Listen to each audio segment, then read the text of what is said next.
We begin this new story with the protagonist, known as Vivian, very carefully sneaking through the garden. She glances around and notices no one nearby, which makes her sigh in relief. This is her chance to escape, but she barely has time to do anything before a voice sounds behind her. She has truly been caught. And she was caught by the second prince of the Astaroth Empire, who is currently the Archduke of the North, a cold and relentless man whose nature is considered closer to that of a beast than a human being. This is Aslan Reshef Astaroth. He asks whether she was looking to take a stroll, because he could have been called for that, and they could have gone together in a pleasant way. The protagonist plays it off, saying he had seemed busy. Even so, Aslan insists that he always has a moment to spare. This irritates Vivian. She had expected something like this, but that doesn't make it any less annoying. She had at least prepared an excuse. She pulls out a letter, claiming it is urgent and from her sister. Aslan remarks on how close the two of them are, yet questions since when the crown prince became her sister. This catches the protagonist off guard. She looks down at the letter, wondering what is wrong with it. She asks herself why, of all things, she ended up with a letter from Johannes and wonders whether she is in a contest with Aslan. As he draws closer, Vivian stammers out a nervous explanation, too flustered to think clearly. Aslan, however, simply takes the letter from her hand and tears it apart. He says it doesn't matter who the letter is from. Aslan touches her face and asks her to return to the room.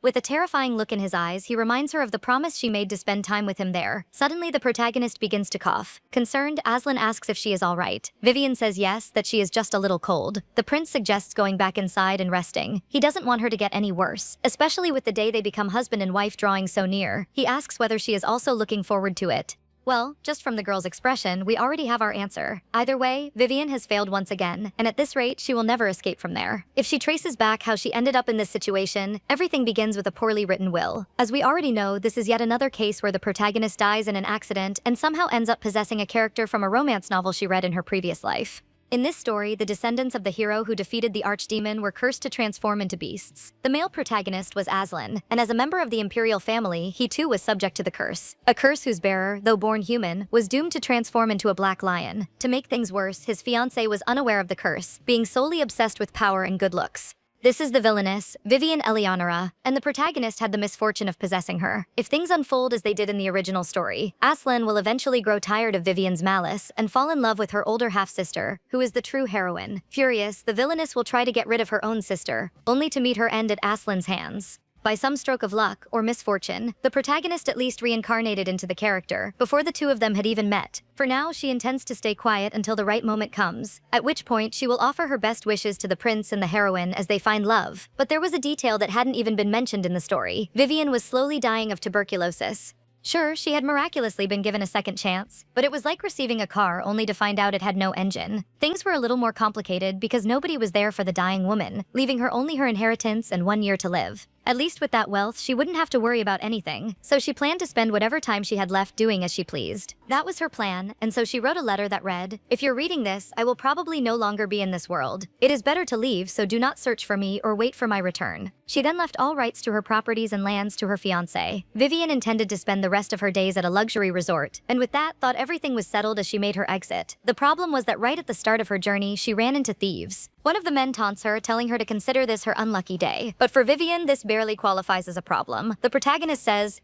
"You're right. It is an unlucky day." Drawing her sword, she declares, "Not for me, though. For you." Without sensing the danger and the chaos that was about to unfold, the men simply laugh. Not only does the protagonist have bad luck, it also happens that Vivian is from House Eleonora, the Empire's most prominent military family, and there's no need to say what became of the thieves. Vivian begins to cough, suspecting it was caused by overexerting herself. Suddenly, a growl catches her attention. The protagonist follows the sound and discovers a house in the middle of the forest. Walking further inside, she believes the sound is coming from something hidden beneath a cloth. When she pulls it back, she makes a stunning discovery. There lies a great lion. She immediately notices the black fur and the golden eyes. Without a doubt, this is Aslan. Vivian immediately wonders why he is there, and in his lion form. She thinks it must be because the original plot has been altered. The protagonist grabs an axe that is lying nearby reluctantly since she has no intention of getting involved with him again. But she can't just stand there and watch him die as a beast that can't even speak. And so Vivian breaks his restraints, asking only that he let her go afterward. She collapses to the ground from the effort, her mouth stained crimson, a reminder of the mortal illness that afflicts her. Now free, the enormous black lion approaches in a terrifying manner. Vivian calls out to the prince, asking if he intends to devour her, but the beast only roars at her. But before this outcome, let's go back a few days earlier, to Prince Aslan's mansion. He is in his study when he receives the letter. It is the one Vivian wrote, saying goodbye to him and asking him not to wait for her return, and of course leaving all her possessions to her fiancé. This leaves the prince breathless. Aslan asks, "You interrupted my work for this piece of paper?" The butler simply argues that it is more than just that. but the prince believes it is merely his fiancée trying to get his attention. The older man, however, thinks that this time it is genuine. The butler then reveals that the girl has contracted tuberculosis. This finally gets the prince's full attention. He received this information from the Eleonora household's personal physician, who said the disease had advanced so far that nothing could be done to save her at that point. The butler believes the shock is what made her behave like an entirely different person. Aslan finally rises to his feet. He asks Diego to burn the will, fearing the emperor will find out and use it against him. But as it turns out, the emperor already knows everything and has ordered a careful investigation of Lady Vivian's will. Infuriated, the prince ends up punching his desk. He is stunned that news of the will has already reached the imperial palace, which means the crown prince is already aware. This is bad. Johannes won't let this pass, and will certainly do whatever it takes to place the blame on him. Aslan must act quickly before that happens. He demands that the woman be found immediately and brought back before she draws her last breath. He says that even if it is too late, they must at least retrieve her body. After all, he will have to play the part of a grief-stricken fiancé, and so Diego accepts the orders. As far as the prince is concerned, Vivian has been a nuisance from beginning to end. 5 days pass. Aslan rides alongside his guard, following the trail of his fiancée until it goes cold, leading them to believe she entered the forest. Aslan declares that they must follow. However, one of the guards is wary of the place, noting that the southern forest is dangerous during the rainy season. But for the prince, this is the least of his concerns right now. After all, 5 days have already passed since they began searching for Vivian. He pushes forward and says that if anyone is afraid, they can wait at the foot of the mountain. He continues on, ignoring the calls behind him. Aslan believes she could not have gone far in her condition, so finding her trail should be fairly straightforward. However, the situation is about to get complicated. He is being followed again. He suspects his brother is the one who sent the assassins. Aslan is furious at the audacity of these bastards trying to interfere with him, and in his rage intends to tear them apart. Suddenly, a familiar voice calls to him, but within his mind, Aslan is trapped in a kind of animal aura. The voice says that it is his true self and urges, embrace the horrible and bloodthirsty beast you are, and spend the rest of your life drowning in regret and despair. Aslan begins to undergo a transformation. He cries out as the beast takes hold of him. He even tries to resist it. Suddenly, he awakens somewhere else. Not exactly another place, but a memory. He sees a blonde woman asking if he is ending the engagement. The other Aslan confirms it, saying this means she will never become the Archduchess for as long as she lives. Without a shred of emotion, he says, "Remember that villainess of Eleonora." He turns away, ignoring her calls. The woman left behind falls to her knees and begins to cough. As she does, drops of vital fluid stain the floor. Aslan only wants to understand one thing. He demands to know the purpose of showing him these memories. If the intention is to make him feel guilty over Vivian's end, he demands to know what Astaroth wants from him, as if taking his body wasn't enough. Is it now trying to plunge his soul into a pit of despair as well? The voice simply says, "You will regret this day forever." Then a new voice rises, saying it will save him. But Aslan, already transformed into the beast, believes it to be an assassin. Once freed, the black lion roars, and is stunned to realize that the one standing there is Vivian. Aslan wonders why she is in a place like this, and even considers whether his fiancée was the one who locked him up there. But he soon realizes that is not the case. Even so, he wants to know why she saved him, which he considers idiotic. She barely has the strength to protect herself. Aslan thinks that now that Vivian has seen him in this form, he has an even greater reason not to let her go. After all, the Astaroth curse is a matter of the strictest secrecy. If Vivian discovers the truth, he will need to get rid of her. But even so, the prince cannot leave her dying alone in this place, and with his enormous mouth, he takes hold of her. Because despite everything, she is still his fiancée. Due to the rain, Aslan heads to a cave to keep them safe. Vivian is slowly coming to. Still with her eyes closed, she can hear the sound of rain, but strangely, she doesn't feel cold. Instead, she feels something warm and comforting, and that makes her awaken completely. Vivian finds herself nestled against the great black beast. She is surprised to find Aslan there. The protagonist is completely shocked, acutely aware of the situation and the place she finds herself in with the prince. She looks at something in her hand, which fills her with worry. It is vital fluid. Vivian goes into complete shock over this, crying out the prince's name. But this time it didn't come from her. It is Aslan who is wounded, so the protagonist bandages him. It's not the best job, but it's enough for the moment. She asks him to be careful with it.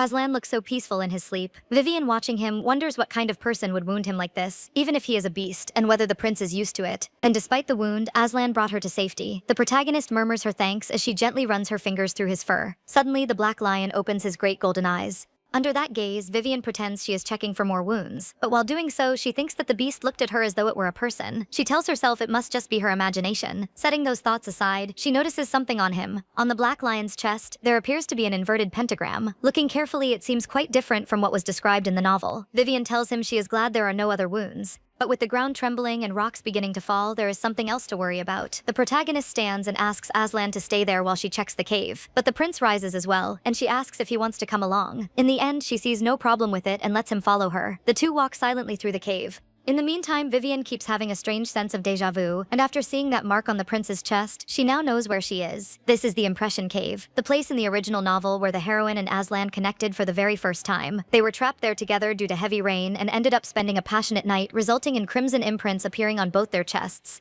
Through this mark, Aslan is able to maintain his human consciousness even in his bestial form, so there is no doubt that this place is magical. But the question that won't let her rest is, why is it Vivian who is here, and not her half-sister?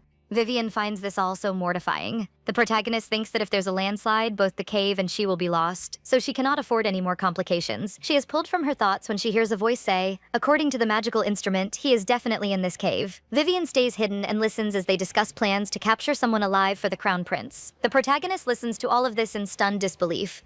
She finally understands who it is that Johannes is looking for, but before his name can be said aloud, Aslan is already launching himself forward. The beast attacks those men who still intend not to harm him too seriously. Vivian watches in horror, thinking all the while that the idiot should be more careful. The protagonist thinks about what she should do, worried that at this rate Aslan will end up in trouble, but then she realizes she has even worse things to worry about. In the midst of Aslan's fight with the men, someone shouts at them, calling them animal abusers. It's Vivian, defending the poor little cat who can't even speak, threatening to report all of them. They finally turn their attention to the crazy woman. Unfortunately for the protagonist, there can be no witnesses. A hooded figure shouts to get rid of her. All Vivian wants is for them to come close to the entrance, and that's exactly what they do. Once they're close enough, she pulls the vine. Everything begins to collapse. Those men scream for help, but it's too late. The beast watching all of this has the most human expression of anyone there. Even as a beast, Aslan worries about Vivian, fearing she may have been caught in it. The protagonist's shadow is finally spotted. Vivian drags herself out, breathing a sigh of relief, thanks to her calculations being correct. The intersection didn't collapse, but she barely has time to celebrate because two of them are still left. She grabs her sword so these poor fools can get acquainted with it. Realizing just how dangerous this crazy girl is, the men simply flee. Vivian lets out a small laugh, but it quickly turns into a disaster as she collapses to the ground after all that exertion. She is very weak, coughing heavily as her own vital fluid spills from her mouth. Vivian realizes she may have overexerted herself. Although she wrote in her will that she was ready for when the end came, she didn't want it to be this lonely or in a place like this. But there is nothing she can do. A gentle hand touches her face. Aslan has returned to his human form, and in the middle of the rain carries Vivian's frail body in his arms. With the girl collapsed in his lap, the prince cannot understand why she did what she did, pushing herself so hard. He vaguely recalls that the Vivian he knew was not like this, since she cared more about power than love, and only looked out for her own well-being. That is the Vivian Eleonora he knows. The question is, why did she stay? But honestly, the prince wished she had stayed the way she was. Because if she had, the blonde wouldn't be constantly on his mind, and he wouldn't feel this overwhelming desire to draw closer. Aslan cannot explain this unbearable hunger or this longing that has arisen within him. And so Aslan asks, "Vivian, what have you done to me?" He pleads with the girl lying there to at least open her eyes. The protagonist then opens her eyes. Vivian doesn't recognize the place, but it's very elegant, which makes her wonder if she has finally arrived in heaven. Suddenly, something catches her attention. She finally notices Aslan's presence, speaking with the doctor who is discussing her case. The doctor delivers the grim news that the blonde's illness has advanced so far she may not survive more than a year. Aslan only brought him there because he is considered the best doctor in the south. With a furious look, the prince asks if that is truly all he has to say. This makes Vivian think he's going to do away with the doctor, so she tries to interrupt them. The prince's expression changes when he notices she is awake. Confused, Vivian asks him where she is. Aslan takes her hand and explains that this is his mansion in the south, asking her simply to relax. He apologizes for her being in this location and promises that once she feels better, they will go to the capital. Then he surprises her by saying they will marry immediately, leaving the protagonist thoroughly stunned. Vivian shoots up quickly in bewilderment. A worried Aslan asks her not to get up. But the protagonist isn't very concerned about her health right now. She wants to understand what is happening, which makes the prince think she is very eager for that very thing. Aslan tells her not to worry about the formalities, as he will take care of everything, and that all she needs to do is sign this. Vivian takes the paper from his hand, unable to believe he is serious. Her name is there with the surname Astaroth. The protagonist is confused by the situation. After all, she thought he hated her character. Not to mention, she has no idea what will happen now with the female lead. Vivian had even written a will to avoid getting involved with anyone for the rest of her life. But now it seems she is being dragged even further into this mess. She wonders why the prince is doing this. Speaking of him, Aslan assures her there is nothing to worry about because from this moment forward he will always be by her side, so she will no longer be alone as she was before.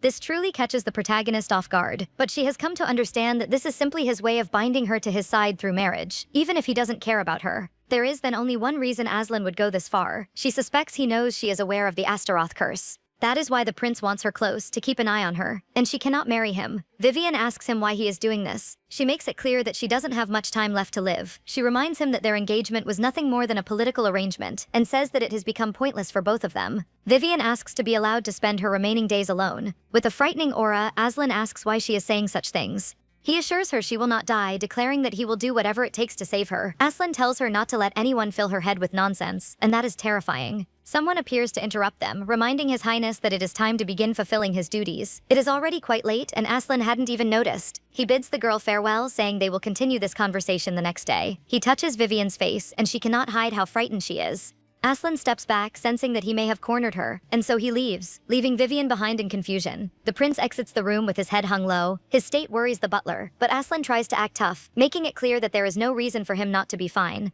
Diego says it's because he carried Vivian all the way there while injured. That is why he is worried. Aslan assures him not to worry, but he is not in the mood to talk about it. Aslan gives him the mission of looking into everything about House Eleonora, including their private affairs. He wants to know why they neglected Vivian to the point of serious illness, and furthermore kept it all a secret. Diego ultimately accepts this mission. Come morning, Vivian is in her room, pondering how everything is happening so suddenly. She wonders if she really needs to rush things. The protagonist laments the end of her dream trip, which was supposed to give her at least a dignified final stretch of life. Instead, she now has to spend the rest of her life there walking on eggshells. She truly has no peace. Her silence is interrupted by someone requesting permission to enter, but Vivian is more surprised by being addressed formally as Madame. The maid is there to bring a message from His Highness. It is a request to join him for breakfast to discuss the marriage certificate. Vivian is shocked that something like this is happening first thing in the morning, but she barely has time to dwell on it because the maid is already getting her to her feet to help her prepare for the day. While her hair is being combed, Vivian tries to understand why Aslan is going to such lengths to save her. After all he had to do was pretend to care. But then Aslan said he would do everything possible to save her life, which makes her recall that roughly halfway through the novel, there was mention of a treatment for tuberculosis. This cure was developed by an acquaintance of the prince, so the only way to obtain it will be through him. But Vivian doesn't know if she will be able to survive long enough until it is ready. That is something to think about later. For now, she is ready for breakfast. The excited maids assure her that since she hasn't fully recovered, they prepared some comfortable clothes. The protagonist thanks them and says they suit her perfectly. They kindly insist on accompanying the girl all the way to the dining room. Vivian follows, undaunted, thinking about what she can do to benefit herself, while also needing to avoid being controlled by Aslan. During breakfast, things started off well. It was surprising that the prince didn't immediately bring up marriage, which was a relief, but she doesn't understand when things shifted. The head chef asks if the food is to her liking. Vivian praises the delicious meal, saying it's been a long time since she's eaten something so enjoyable. The young man took her hand and, with a kiss, promised to do his very best. In a calm but terrifying voice, Aslan calls for the chef. He says the meat is burned, provoking him by asking, "Can't you even properly grill a steak? I'm starting to doubt whether you're really the head chef." The chef immediately apologizes for this mishap. While Vivian is confused, it is simply delicious. But suddenly Aslan announces that breakfast is over and asks everyone to leave, and he uses this opportunity to bring back the marriage certificate. The prince takes the girl's hand, wanting to return to that conversation. Vivian finds this ironic, since by no means is this a conversation. She is practically being forced into it. Aslan draws even closer and apologizes, saying he doesn't want to do this, but he cannot stop himself. And the protagonist even thinks he sounds like a loan shark making this kind of deal. Vivian resists his grasp. She pushes the prince away and elbows him, and she realizes she may have gone a bit too far. Worried, she asks if he's all right. Aslan says he's fine compared to her suffering, but it's obvious he's in a great deal of pain. So Vivian risks asking why he is doing this, when she was the one who had been obsessed with the idea of marriage. But she no longer has that desire and simply wants to spend her last year of life in peace and quiet. She also makes it clear that she will take full responsibility for any problems that arise from their breakup. This is a tactic to reassure him that she will not reveal the secret of the curse. But Aslan completely changes the subject. He also flips the paper over and writes something on the back. When he finishes, the prince says it is a contract in which he swears to use all of Astaroth's resources and intellect to treat her. He promises that if, after a year, Vivian is still alive, she will sign the marriage certificate on the other side. The protagonist wants to know what happens if she doesn't survive, but Aslan is so certain her end will never come. Aslan promises to take every possible precaution to protect her, so she does not die or suffer any accidents. Obviously, Vivian thinks it's a lie, but thinking it over, she knows the prince has had many chances to get rid of her, yet he is working so hard to persuade her. The protagonist believes it's because he cannot easily eliminate her. With that in mind, Vivian wonders whether she should take advantage of this, but at least she thinks she can wait here until the cure from the novel is ready, because she genuinely doesn't want to actually die, and so the protagonist says she accepts his proposal, making the prince flash a brilliant smile. Suddenly, the atmosphere shifts entirely, and the protagonist has the feeling that she has become his prey, and so she ended up staying at Aslan's mansion.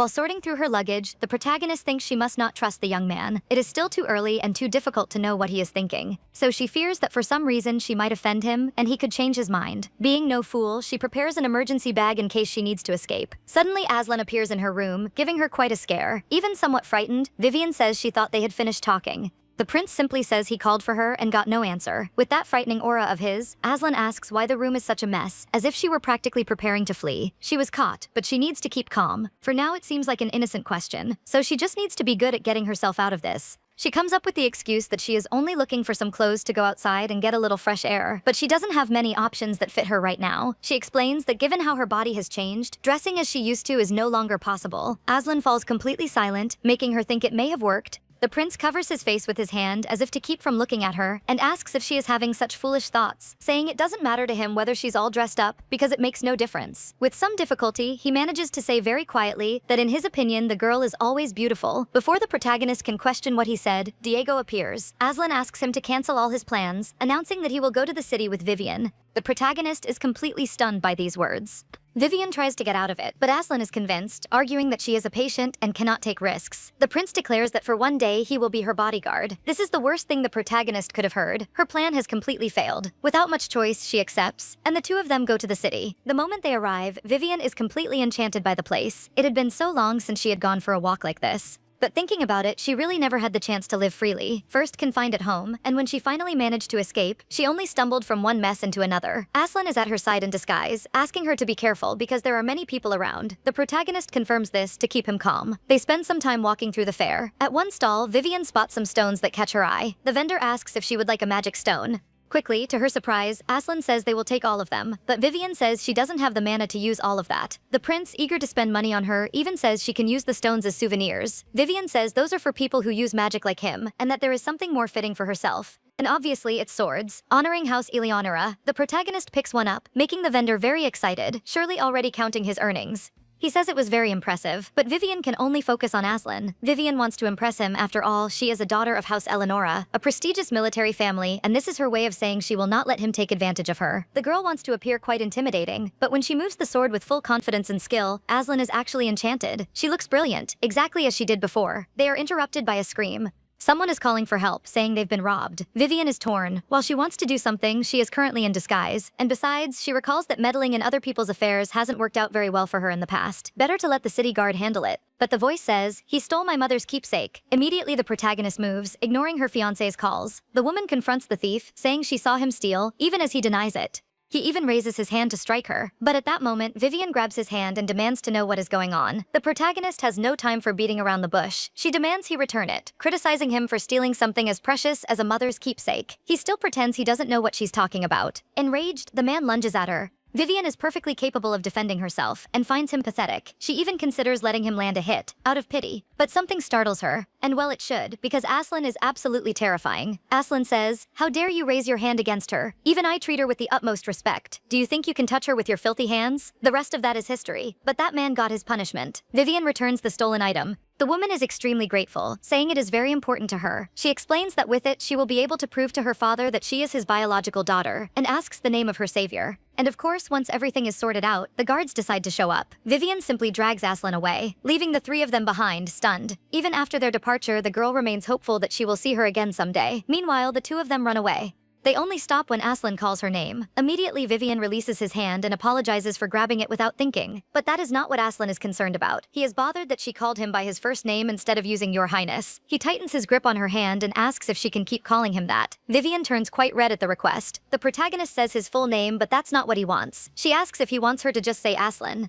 His smile alone would have been enough to confirm it, but Aslan makes a point of saying so. Still close to her, he asks to go back since it's already getting late. The prince steps away, leaving Vivian behind with many questions spinning in her mind, especially trying to understand this desire for her to call him by his first name. Vivian watches him go, and can't help but think that the man is a mystery. Meanwhile, the crown prince remarks on the peculiarities of his younger brother. But now there is something that will keep him entertained for quite some time. Returning to the couple, after that outing, Vivian secretly felt at ease. This makes her think that if every day were like this, she could get through her remaining days there, thinking that she wouldn't have any more problems, at least until that day. At this moment, Vivian is in a slightly complicated situation. She just wants to understand one thing. What is she doing there with the crown prince? To understand that, Vivian will retrace her steps to find out where everything went wrong, starting this morning when she received Aslan's permission to go out. Aslan asks if she wants to go to the bank alone. He confirms it, but already has an escort prepared, even though the girl's idea was to go alone. After convincing him, Vivian finally received her permission and boarded the carriage. The protagonist is alert to everything and quickly notices the coachman is not taking the road that leads to the bank. He makes an excuse about simply taking a shortcut. Soon, the carriage stops and the coachman announces they have arrived. It doesn't take much to realize this is not the bank, and that is how Vivian was kidnapped and now finds herself in the presence of the crown prince. Johannes says, it seems the coachman took a wrong turn by accident. But since you're already here, why not relax and make the most of it? Vivian thinks this is the kind of shamelessness you would expect from the main villain, acting just like in the novel. Johannes Friedrich Astaroth, the first prince, is the main villain and Aslan's adversary. Unlike Aslan, whose mother was an inner chamber attendant, he, being the emperor's eldest son, was the most likely to inherit the Astaroth curse. However, the Imperial Palace used dark magic to transfer it to the younger one. The problem is that curses are like unpredictable time bombs. No one knows when they might go off. It is a power that could summon demons and destroy the world. So Johannes considers his brother a problem to be controlled. That is why Vivian believes she is there because of this. So she must do everything to avoid falling into his trap. Johannes pulls her from her thoughts, asking if she doesn't find the ocean beautiful. He says he comes to the south often to enjoy the view, as it is a good way to relax. The blonde continues, saying it is a place he truly likes, with a wonderful view, and most importantly, he has gained a precious friend to have tea with. With a gentle smile, Johannes says it is because of her that the place has become even better. Vivian apologizes and says she isn't feeling very well. The prince uses this excuse to say that the imperial family is very concerned about her health. He asks whether she feels she isn't receiving enough attention, making her alert to the possibility that he is testing her. Johannes says his brother is rather negligent for not bothering to take his fiancée to a doctor. The protagonist quickly realizes it is a tactic to drive a wedge between her and Aslan, and in any case she has already signed a contract for her treatment. Vivian says she understands her fiancé, who is simply trying not to abuse his power as a prince for personal reasons. The villain even tries to persuade her, but Vivian holds firm, defending her fiancé, saying that despite the rumors, he is a person of elevated ideals. The protagonist stands ready to put an end to this, but the meowing of a cat catches her attention. Vivian turns around with gleaming eyes, and the prince smiles, saying he has heard the girl is an excellent animal tamer. But this is something the original novel's character was known for. Johannes says the beast in his care has been quite difficult and he truly needs her help, which is strange since the cat is calm in his lap. But that is the problem. It is not this beast that the cruel prince is referring to. He says, your fiancé seems to have a great deal of confidence in you. That makes me see you in a different light, Aslan. Aslan is there, saying his fiancée is far too extraordinary for someone like him and that she should not be dragged there against her will. Johannes provokes him, saying to take good care of the girl since it would be problematic if a filthy beast set its eyes on her. Quite cynically, he asks if that's not so. Aslan doesn't respond, but his gaze is lethal toward his brother. Johannes brings the tea time to a close. Very close to the girl, he asks if she will come again next time. The protagonist is shocked by the audacity of making it sound as though she came there voluntarily rather than being kidnapped, and to make things worse, the tension makes her feel ill. Furious, Aslan immediately issues threats. If anything happens to Vivian, he will not let it go unpunished. He promises he will not let him get away with it. Aslan leaves carrying Vivian despite her protests. Johannes stays behind with a smile, lamenting everything and ironically saying he prepared all of that because she likes cats. Recalling how Vivian defended Aslan, he thinks about how she has already fallen for the beast, but to him, the girl is mistaken, because that is nothing more than a beast driven purely by instinct, and behind all his wealth, there isn't a single drop of love.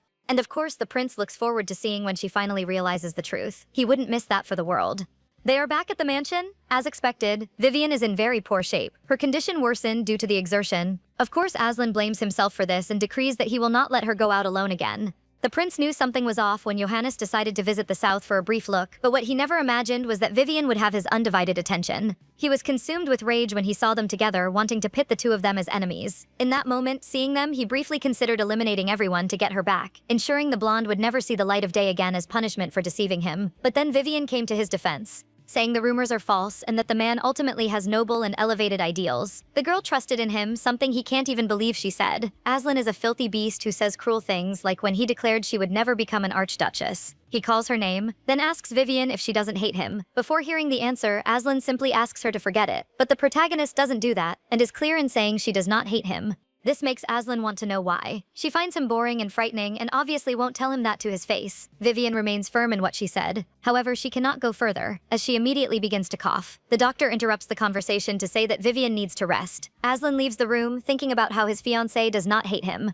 but he still fears what might happen if she learns the truth. He wonders how Vivian would react if she knew her fiancé, whom she so despised, is a beast cursed by a demon. Could she still say she doesn't hate him? At this moment, Aslan feels repulsive. Even as he imagines her face contorted with fear, all he wants is to be with her. A desire to lock her away so that no one can see her except him. Aslan is confused by this longing. These thoughts send shivers through him, but now he understands these feelings. We return to Vivian, still feeling the effects of her weakened health. To make things worse, there is a task force watching over everything because of that bastard Johannes. Thinking it over, Vivian realizes what happened with him before feels strangely familiar. Something similar happened in the novel. Now she remembers clearly. It was the protagonist who should have been in that scene, not Vivian. She finally notices something wrong. Everything that was supposed to be happening with the other girl keeps happening to her instead, as though they have swapped places. If this is not a coincidence, she can already guess what the next event will be. And so a few days pass, and a message arrives from the Imperial Palace. Aslan is stunned by its contents. The protagonist already knows the marriage between them will not be permitted. Aslan says it is a summons from the Imperial Palace calling them to the capital. This infuriates him greatly. Vivian tries to calm him down, knowing the next part of the story clearly takes place in the capital. However, she should be confined to the mansion for her recovery, not stealing any more of the heroine's storyline. She understands this is not a good thing, so she intends to act immediately. But here is where things stand. Inside the carriage, heading to the capital.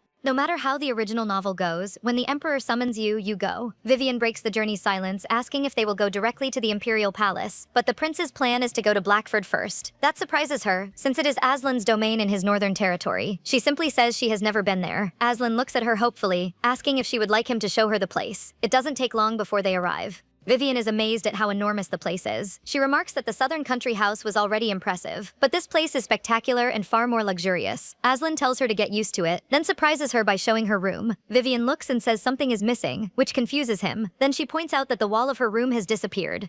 Aslan's response leaves her quite pale. Wouldn't it be natural for the Archduke and his wife to share connecting chambers? While Aslan is completely unfazed by what he's saying, she thinks the young man really trusts her so little that he needs to watch her openly. As for the protagonist, she is tired and wishes to be alone. The prince regrets that, but asks her to be a little understanding. He doesn't want her to leave his field of vision for even a moment. Aslan holds her face, saying she has traveled a long way, and so he will celebrate her first visit to Blackford with a special banquet. He holds her hand tightly as if wanting to prevent her from leaving. Vivian just wants to understand why the prince is smiling when she is dying inside. If she didn't know better, she'd say he is in love. But she knows very well how her character's story ended in the novel. In truth, she shouldn't even be playing around with something like that. Vivian pulls free from his grip and makes the excuse that her hand got sweaty. The protagonist is not going to give him any encouragement, especially when Aslan tore down the wall just to keep an eye on her. As far as Vivian is concerned, there is no way he could feel that way. Aslan leads his fiancée outside. He remarks on how refreshing the night air is, which she agrees with.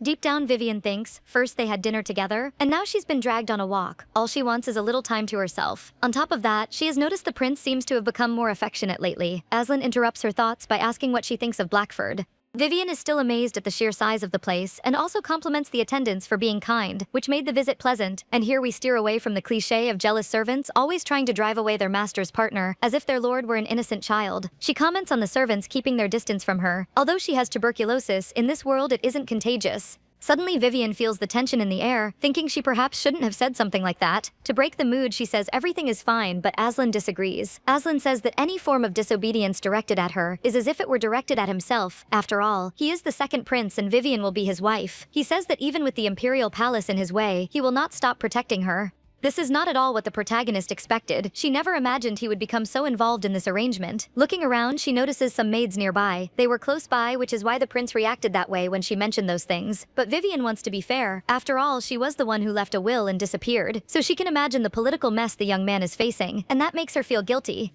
Aslan says it doesn't matter what she hears in the palace, asking her not to give it any attention since he will take care of everything. With a tender smile, the girl says he doesn't need to go to such lengths. She also assures him that his sincerity as her fiancé will be clear to everyone, so he shouldn't worry. Aslan is left speechless. Vivian is quick to suggest going back inside since it's gotten colder.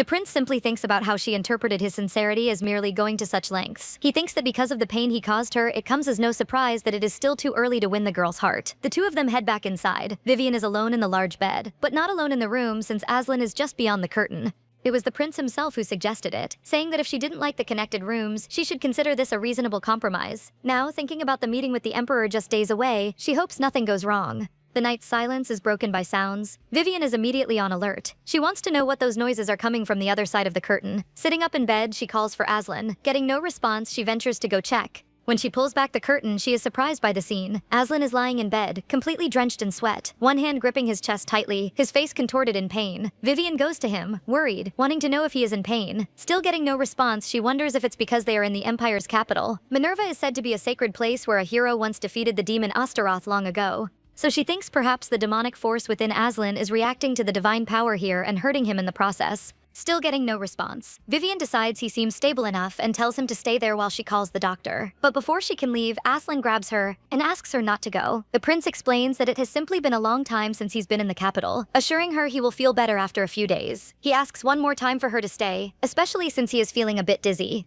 In any case, there is no escaping with Aslan so close, and she even thinks it might be an effect of being in Minerva. Vivian says there is nothing she can offer by being there. Once again, she gets no response from him because Aslan has simply fallen asleep. It is mortifying, and she has no idea what the original novel's protagonist would have done in her place. But she has a vague memory that she sang a lullaby. The problem is that she doesn't know any from this world. But for some reason, she cannot simply leave him like this. This also makes her recall the time they protected each other when Aslan was a beast. And so the night passes, and it isn't long before morning arrives. Vivian wakes to the bright light flooding in and hurting her eyes. She grumbles about still being sleepy, so Aslan beside her asks her to sleep a little longer. This makes her snap wide awake immediately. Vivian leaps up in a panic and asks what he is doing there. The protagonist recalls the last thing she did, which was sing a lullaby. Pulling her into a warm embrace, Aslan confirms it, saying she worked too hard the night before. Vivian finds the situation absurd and asks if nothing happened between them. Aslan smiles and says, "That's debatable," sending her into a panic. Diego knocks on the door, interrupting them. The butler enters with a message, but immediately goes quiet upon realizing he may not have come in at a good time, though Aslan assures him it is fine. With that settled, he announces that House Eleonora sent 2 messages with notice that they need Vivian back at the family mansion.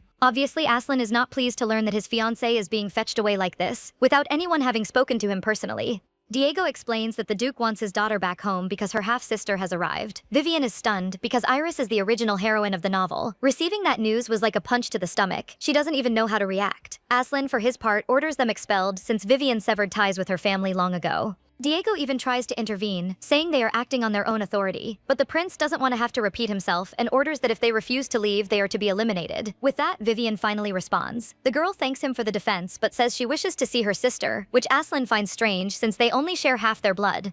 Vivian explains her curiosity about her sister, and besides, when she ran away from home, she caused quite a bit of chaos. Now she feels she must take responsibility and resolve things properly. Sighing, Aslan says she is far too soft. To everyone's surprise, Vivian invites him to come along, saying that if he shows her father how strong their relationship is, the man won't scold her too much. With a smile, she pleads for him to agree, and of course the prince grants her request. Even in his human form, Aslan can be quite ominous. Just his gaze is enough to make the poor men tremble. To make things worse, he even threatens to tear their eyes out. Aslan makes them nervous, warning them that he will be accompanying Vivian. Seeing that they want to prevent this, the prince issues a basic threat to send their heads to House Eleonora. They are smart enough to make the right choice, and so they travel in the carriage. Vivian asks how he is doing and takes the moment to apologize for asking him to come along. Aslan actually enjoyed it. Now he can see for himself what the situation was like at the Eleonora mansion, and he reminds her that she must be careful not to overexert herself. Vivian is glad everything is going smoothly. If things keep going like this, the 2 protagonists of the original story will finally meet. Since Aslan is keeping watch, all she can do is wait for them to get together.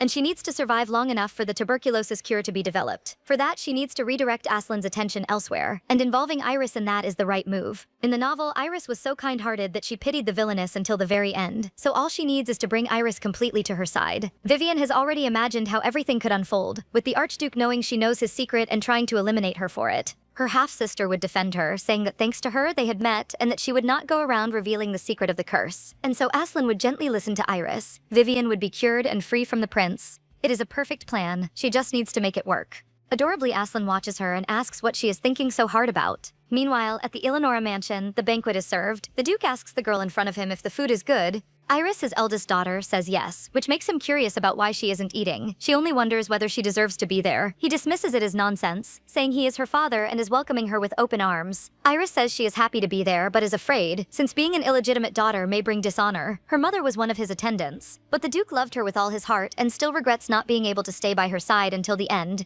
That is why he wants to do for Iris what he couldn't do for his beloved. Even if it is too late, the girl is still happy to have her father in her life. But part of her heart feels uneasy. When that woman recovered the keepsake that had been stolen from her, she felt so happy and relieved. She hopes she is well.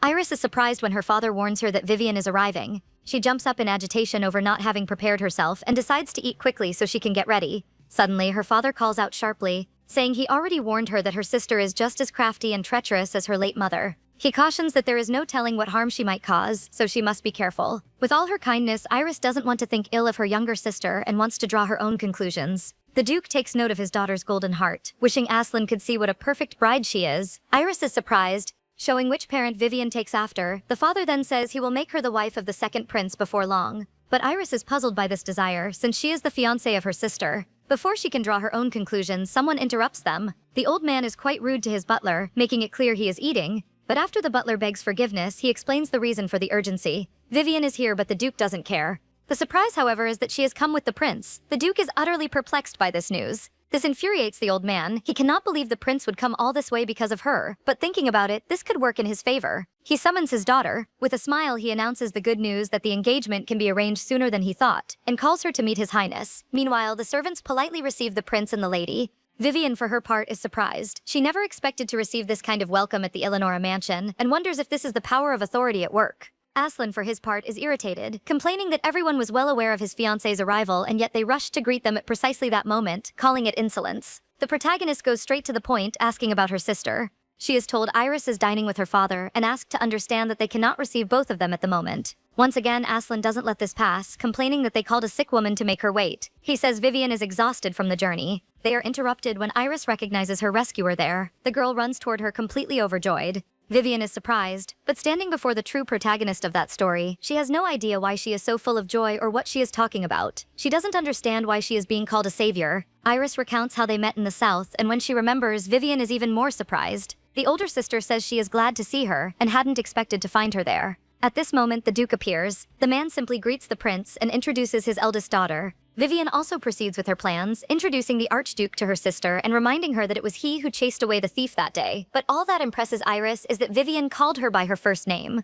To the blonde's despair, all she wants is for her sister to keep her eyes on her fiancé. Iris even asks if she can call her by her first name too, and why not? The father is not pleased with any of this and simply says, "Shame on you, Vivian." The furious Duke says that after causing so much destruction to the family and to his highness with the will, she still hasn't offered a single word of apology. And he says that to set things right, he personally requested his majesty to dissolve the engagement. This catches Vivian completely off guard. The Duke shouts that this means she will never be the Archduchess for as long as she lives. The other two listen in horror, and Aslan already feels the hatred coursing through his veins. Now Vivian understands the annulment is real and that her own father is behind it. Since her goal is to bring Aslan and the true heroine together, this wouldn't be a problem. But if the bond between them is severed before she has built enough trust with Iris, that will be a problem. And now that Aslan is no longer technically her fiancé, Vivian wonders if he will honor their agreement. But looking at the prince, she can see he is furious. Vivian doesn't understand why he is angry. She is the only one who is insulted here, so she asks him to stay calm. She pleads with him not to make a scene there. Seeing this, the Duke tells her not to cling to his highness. This chaos quickly becomes gossip among the servants. Iris notices all these people watching the spectacle and asks them to continue in a more private place.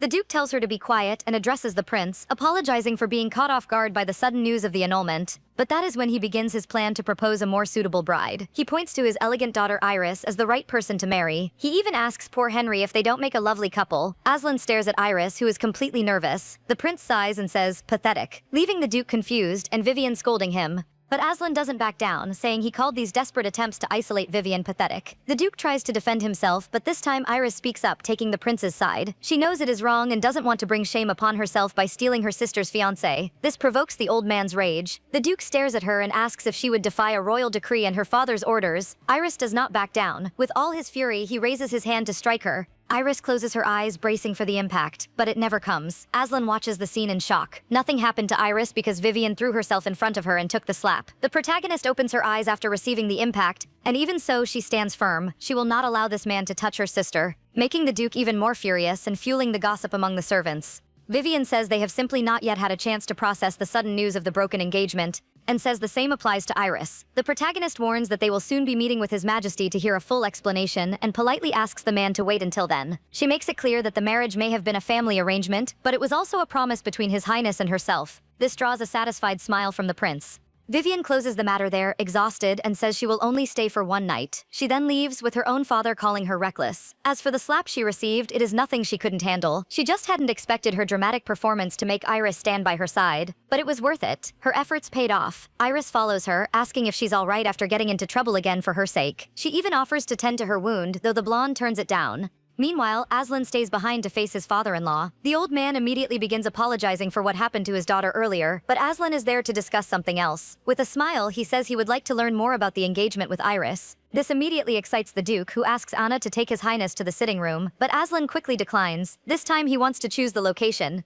For him, the ideal place is somewhere with fresh air for a private conversation. Meanwhile, Vivian is lying in bed reading, until something catches her attention. There is a dark covered book behind her pillow. She picks it up, puzzled by why it would be there. Vivian reads the contents and her eyes widen. It appears to be a diary, describing the death of a maternal relative, her great aunt who had retired to rest and recover but whose life was cut short by a carriage accident. The girl and her older brother received the inheritance but didn't know who would look after them. Vivian examines the date and handwriting and concludes the diary began when the original Vivian was 10 years old. As expected, it ends with a record of someone coughing up blood. A bitter taste rises in her mouth as she thinks about how that girl fought so desperately against the Duke's cruelty, only to die in the end. That is quite hard to think about, but she is brought back to reality. Something or someone seems to be knocking on the window. Vivian gets up to investigate, even though she thinks it might just be the wind, or perhaps a squirrel, which would be quite cute to see. She opens the window with a big smile, imagining what she'll find. But of everything she imagined, what is actually in front of her never crossed her mind. She is startled, not knowing who the stranger before her is, but it doesn't take long to recognize that this is Alex. Vivian is surprised to see the young man there, having imagined he would be at the academy, but the blonde explains he came to see her.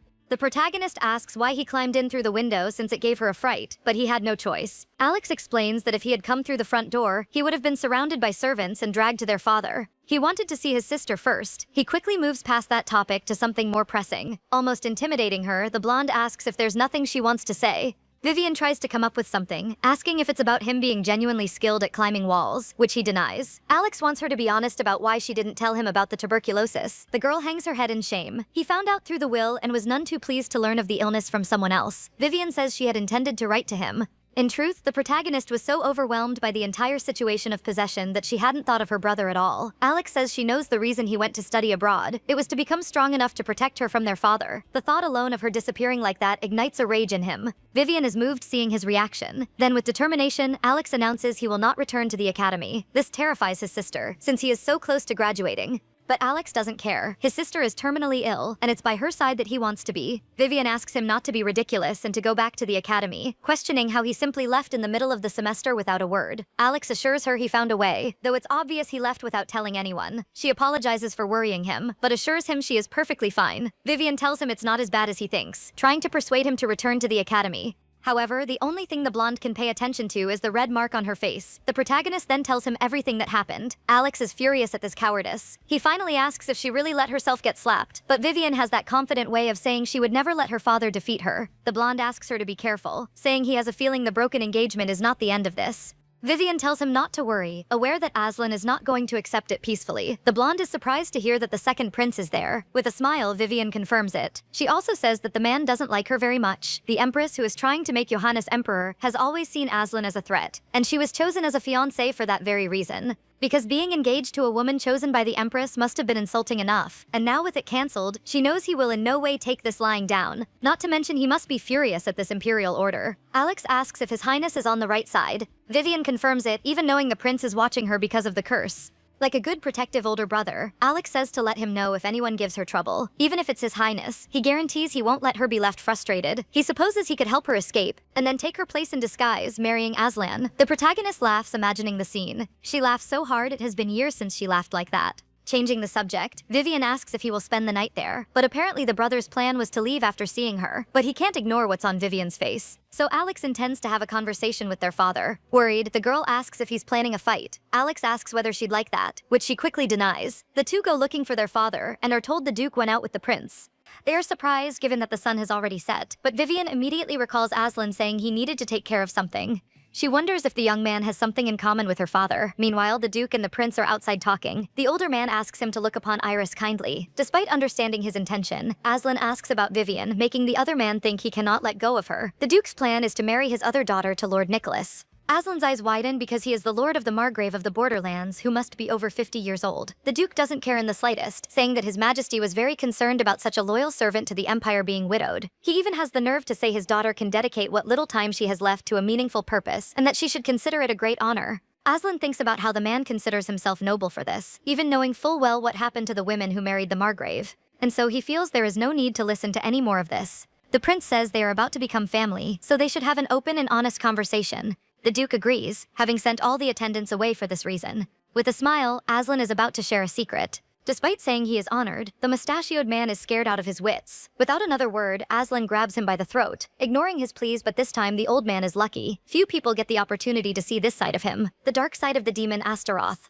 A scream is heard. Fallen to the ground, the Duke cries out for someone to help. Transformed into the beast, the Black Lion uses his heavy paw to strike him. The Duke, remorseful and terrified, begs for mercy. But Aslan finds it pathetic. The pain the man is feeling is nothing compared to what he put Vivian through. And so we learn how the information Diego gathered about House Eleonora came to be. He was very careful in collecting everything, and thus delivers the papers to his master. In Aslan's hands, the case of the poisoning of Duchess Eleonora. The former Duke had only one daughter, but due to her fragile health, she couldn't take on great responsibilities. Even so, the father couldn't ignore his daughter's talent for politics, entrusting her with real power while searching for someone else to hold the title in her place. He brought a simple young man from a distant relative to join the family as a son-in-law. This person is the current Duke and Vivian's father. But the poisoning of the Duchess was only the beginning. Now his next target is Vivian.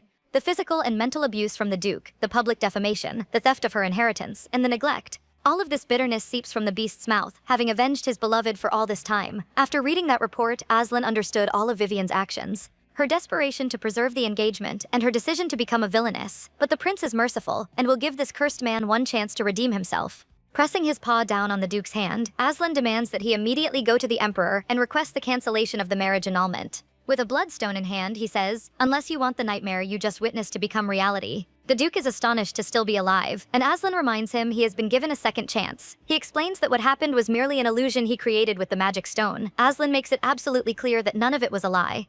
This makes the Duke think the only explanation that makes sense is that the Duke, meaning Aslan, is a demon. He immediately concludes it must be the demon of the Astaroth legend. He risks asking why he is doing this. What could he possibly gain from a girl like Vivian? This only deepens the prince's irritation. Aslan asks, "Could that pathetic mind of yours even begin to consider how much she has dominated me?" With her very breath down to the marrow of his bones. The prince declares that he belongs to Vivian. Morning finally breaks. The protagonist notices, but is far too drowsy and reluctant to get up. One of her hands touches the soft mattress, and she finds it strange. Vivian's eyes fly open as she wakes abruptly, only to find Aslan beside her. The moment the young man opens his eyes, she asks when he arrived and of course wants to know what he did the night before. Aslan says nothing, only pulling her into a warm embrace and asking her to come closer, complaining about the bed being so small, and she gets that feeling again, that this has happened before. Taking advantage of the moment, the protagonist brings up the subject again, wanting to know where he was. Even as the prince assures her he was taking care of business as he'd said, she asks if it had anything to do with her father, but Aslan conveniently doesn't respond because he has fallen asleep. Someone knocks at the door to deliver Vivian's medicine. She allows them in but quickly remembers the state of things and tries to fix this mess. It's too late and Alex is already inside the room. Vivian's eyes go wide as she's caught in a difficult-to-explain situation.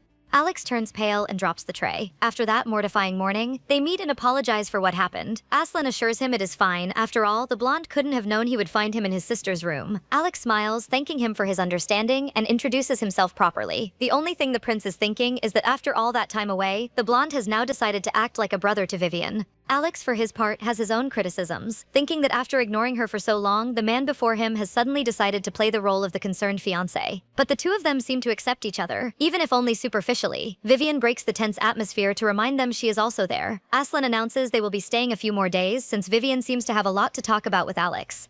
And also because the blonde hasn't yet had the chance to get to know her sister. But his next words are more shocking. He says the Duke left for the Imperial Palace the night before. Aslan says the man went to request the engagement be reinstated, as convincing the Emperor should be a little easier. Which isn't a lie. Vivian doesn't fully buy those words, imagining her fiancé must have done something terrible. The prince falls into thought, recalling that since he went looking for Vivian after she ran away from home, he has managed to remain conscious even under the curse. Now he can even control when the monster is unleashed, so he imagines there must be a cause for this. Aslan thinks that perhaps the reason is Vivian. It's all he can think about when he looks at her. Seeming to sense the gaze upon her, Vivian turns around. Aslan is there with that smile. Then Alex breaks the moment, saying he is surprised their father changed his mind. Without the Duke there, he decides to act as the host of the house and is ready to guide them to breakfast. The blonde is just a little clumsy, not even knowing where the dining room is, but Vivian wants her fiancé to understand he has only just arrived back in the country. One of the reasons Aslan asked to extend their stay at the Eleonora mansion was that her condition had slightly worsened. Vivian thinks about how His Majesty was kind enough to say she could go to the palace after recovering. Because of that, the protagonist should certainly feel relieved, but in truth, she can't stop worrying about what might come next. She knows that in the original story, the true protagonist went to the palace and ended up being terribly humiliated by the Empress, but the details are a little hazy in her mind. Considering how everything that was supposed to happen to the heroine keeps happening to her instead, as if they've switched places, Vivian wishes she could remember more to find a better way to handle things. Until then, she intends to simply enjoy the good things like breakfast alongside her older sister. Aslan is happy watching the interaction between the two of them. He calls for Dylan, who is standing nearby, and asks the young man to bring what they discussed earlier. With that order, Dylan leaves. Breakfast ends and Vivian is coughing due to her delicate health. She also refuses to stay in bed, complaining about how suffocating it is to be inside the house all day, not to mention that thinking about the Empress is giving her a headache. Aslan then turns to Alex and mentions having heard that the blonde trained in swordsmanship at the academy. He suggests a duel to see his skills. Even looking a little nervous, Alex accepts. The prince invites Vivian to watch the duel. The protagonist is thrilled. Iris and Vivian are seated, watching the young men clash swords. The older sister reacts to every move. Vivian, for her part, is mesmerized by the clash of blades. Watching something so exciting is sweeping away all the stray thoughts in her mind. She only regrets not being able to participate, but at least seeing them so full of life is giving her energy.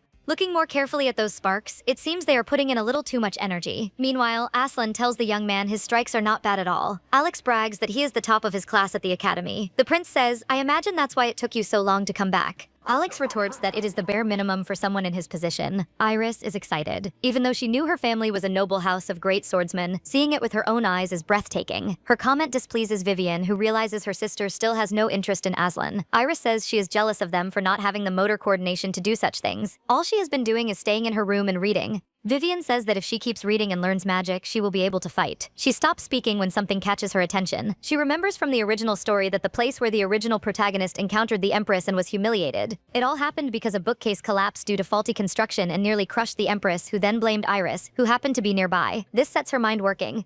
Vivian wonders whether she could actually prevent a tragedy simply by not going to the Imperial Library. It was obvious from the moment she was written into this story that fate is simply following her. This makes the situation complicated. Vivian doesn't know what to do, but she doesn't even need to worry about it just yet, because the moment simply transforms when her illness decides to make itself known. Even absorbed in the fight, it doesn't take long for Aslan to drop his sword and rush to her side, worried. Both he and Alex run toward her. The two of them wait outside, worried about Vivian. Aslan, having just stepped out of the room, reports that the doctor said she needs to rest, though since the man wouldn't stop talking, he can't trust him very much. The prince doubts the doctor examined Vivian properly and is not at all convinced she will receive all the care she needs. All Alex can say is that this is his fault. He says he went to study abroad for his sister's sake, but in the end, that decision only made things worse for her. She probably hid the illness because she didn't want him to worry. Alex is completely ashamed of himself. Aslan stares at him but says nothing. His thoughts are on Vivian and how she is always so selfless, and he thinks that perhaps it was this very quality that made him fall in love with her in the first place. The prince does not want to see her suffer anymore, and so he silently pleads for her to wake up, because there is something he would like to give her. At this moment, Vivian awakens in her room, immediately hit by a coughing fit. She thinks about how painful it must be to die in prison. What's funny is that she was already prepared to die, and yet now she is doing everything she can to survive.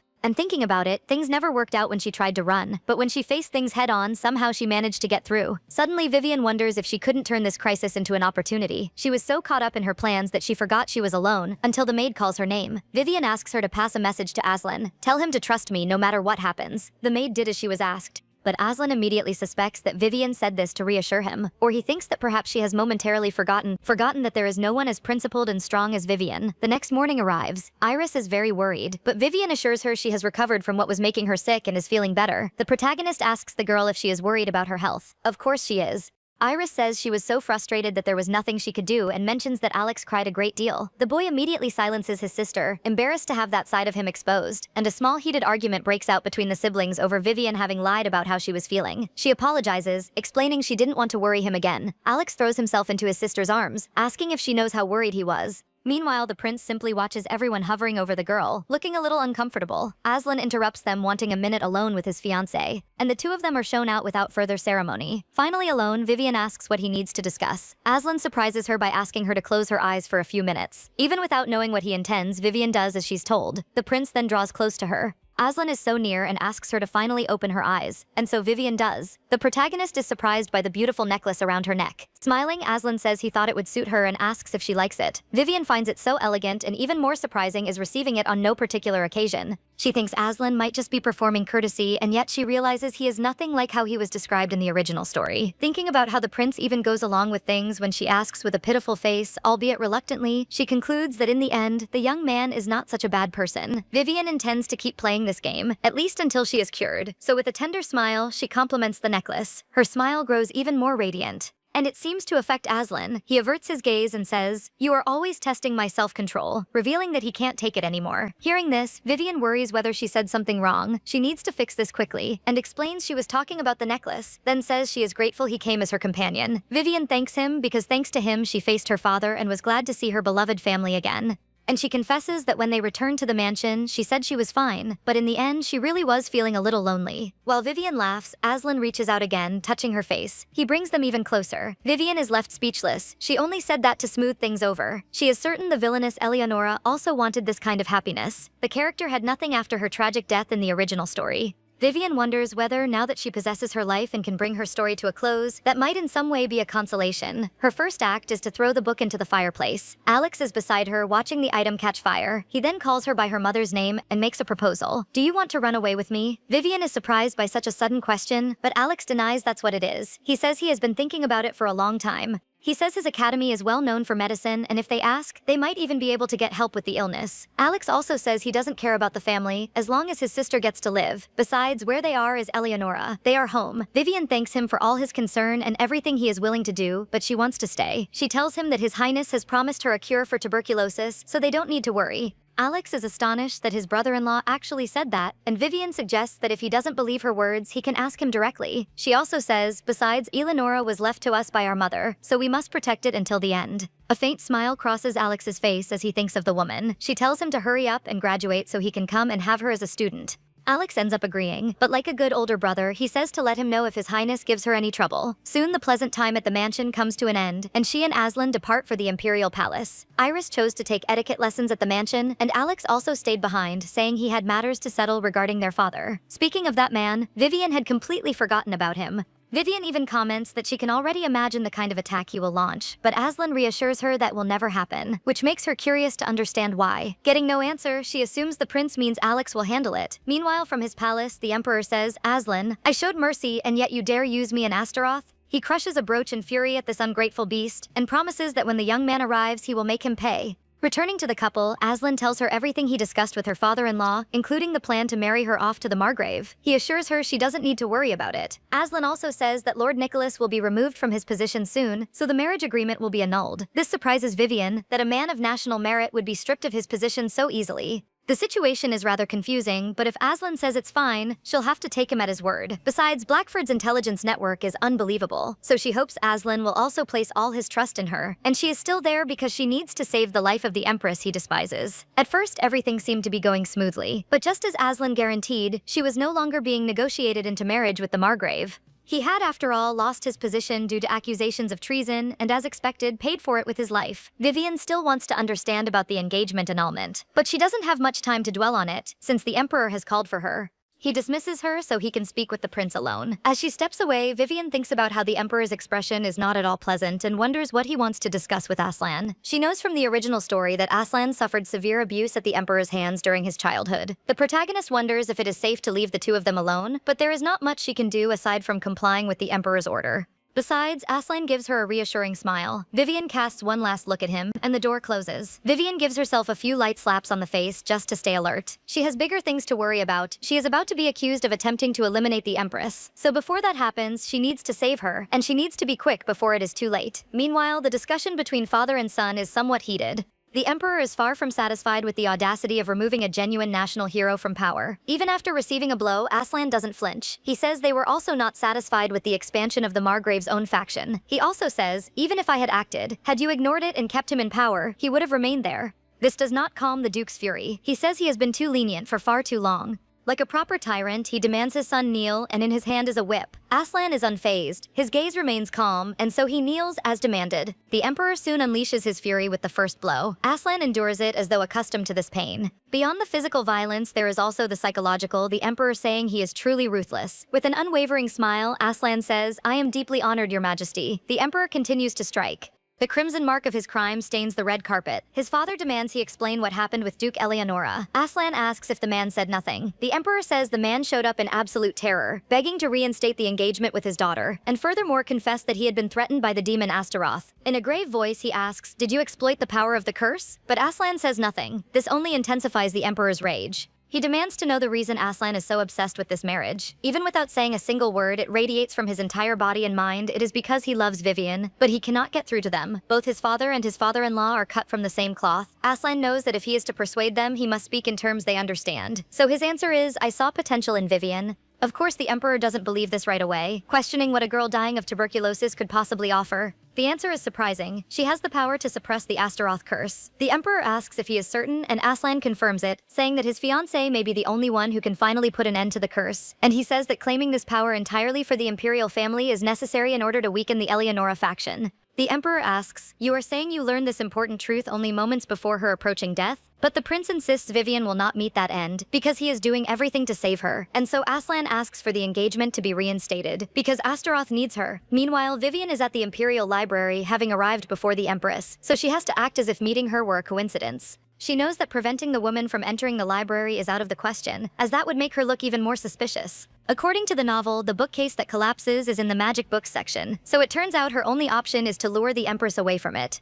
Thinking about all of this gives the protagonist a headache. It would be so much easier if the solution were in the story. She even regrets not having pretended to be sicker and stayed locked in the prince's mansion. Her mind is in shambles when a voice behind her calls her name. Vivian recognizes it. When she turns, standing there is the Empress. She greets Her Majesty. The older woman says nothing, her eyes busy scanning the girl from head to toe, noticing that she looks more fragile than the last time she saw her, as well as the worry clearly stamped on her face. Her health is obviously deteriorating, and the signs can't be ignored. She wonders why it is only now that Johannes has taken an interest in a girl like this. The Empress finally says something, asking if she is going to the library and telling her to feel free to look around. Vivian says, "If you are here to look at magic books, please be careful," which obviously draws the woman's attention, wanting to understand why. This is what the character says in the original story, but obviously our protagonist cannot make that same mistake and say it. She knows the cause of the accident is the shoddy construction, but with her limited authority, she can't find any evidence to support it, so she will have to come up with an excuse. Vivian says, "I've heard that accidents frequently occur in areas where magic books are kept, due to residual mana, so I humbly offered a word of caution." Someone appears, interjecting about accidents. A young man steps forward, assuring her that no such accident has ever occurred in the Imperial Library since its inauguration, and suspiciously adds that the only way he can see something like that happening is if someone set a secret trap.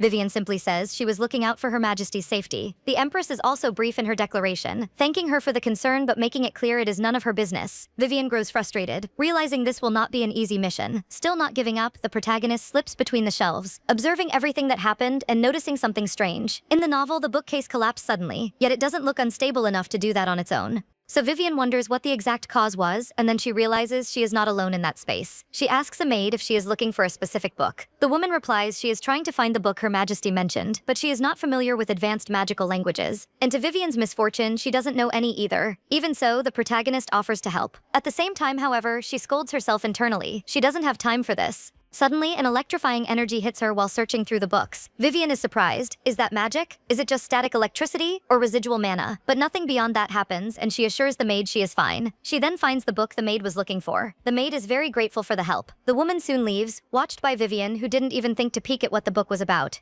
She is preoccupied with trying to understand what kind of strong static electricity that was. Suddenly, she remembers something that happened before, back at the market stall with the prince. The moment she touched a stone, that same shock hit her and made her recoil. Aslan quickly took her hand and explained it was an explosive magic stone. Once mana is introduced, it detonates after a set period of time. He said it is so powerful that even someone with no mana can feel a sting upon touching it. Of course, the prince scolded the vendor for not putting up a warning sign. Now things are perfectly clear in Vivian's mind. She asks herself who could bring a mana stone into the Imperial Library. Meanwhile, the Empress picks up a book and asks who found it. The maid says it was Vivian, and Her Majesty asks to be shown where it was. They make their way to Vivian. The protagonist immediately despairs at the possibility of what is about to happen. The moment the Empress draws near, energy begins to flow among the magic books. Vivian immediately shouts not to come closer. The Empress finds this strange, but there is barely time for her to wait for the blonde's explanation. The bookcase begins to topple over, and perhaps it is already too late for anything. Or perhaps not. In an act of courage, Vivian throws herself forward, saving the Empress.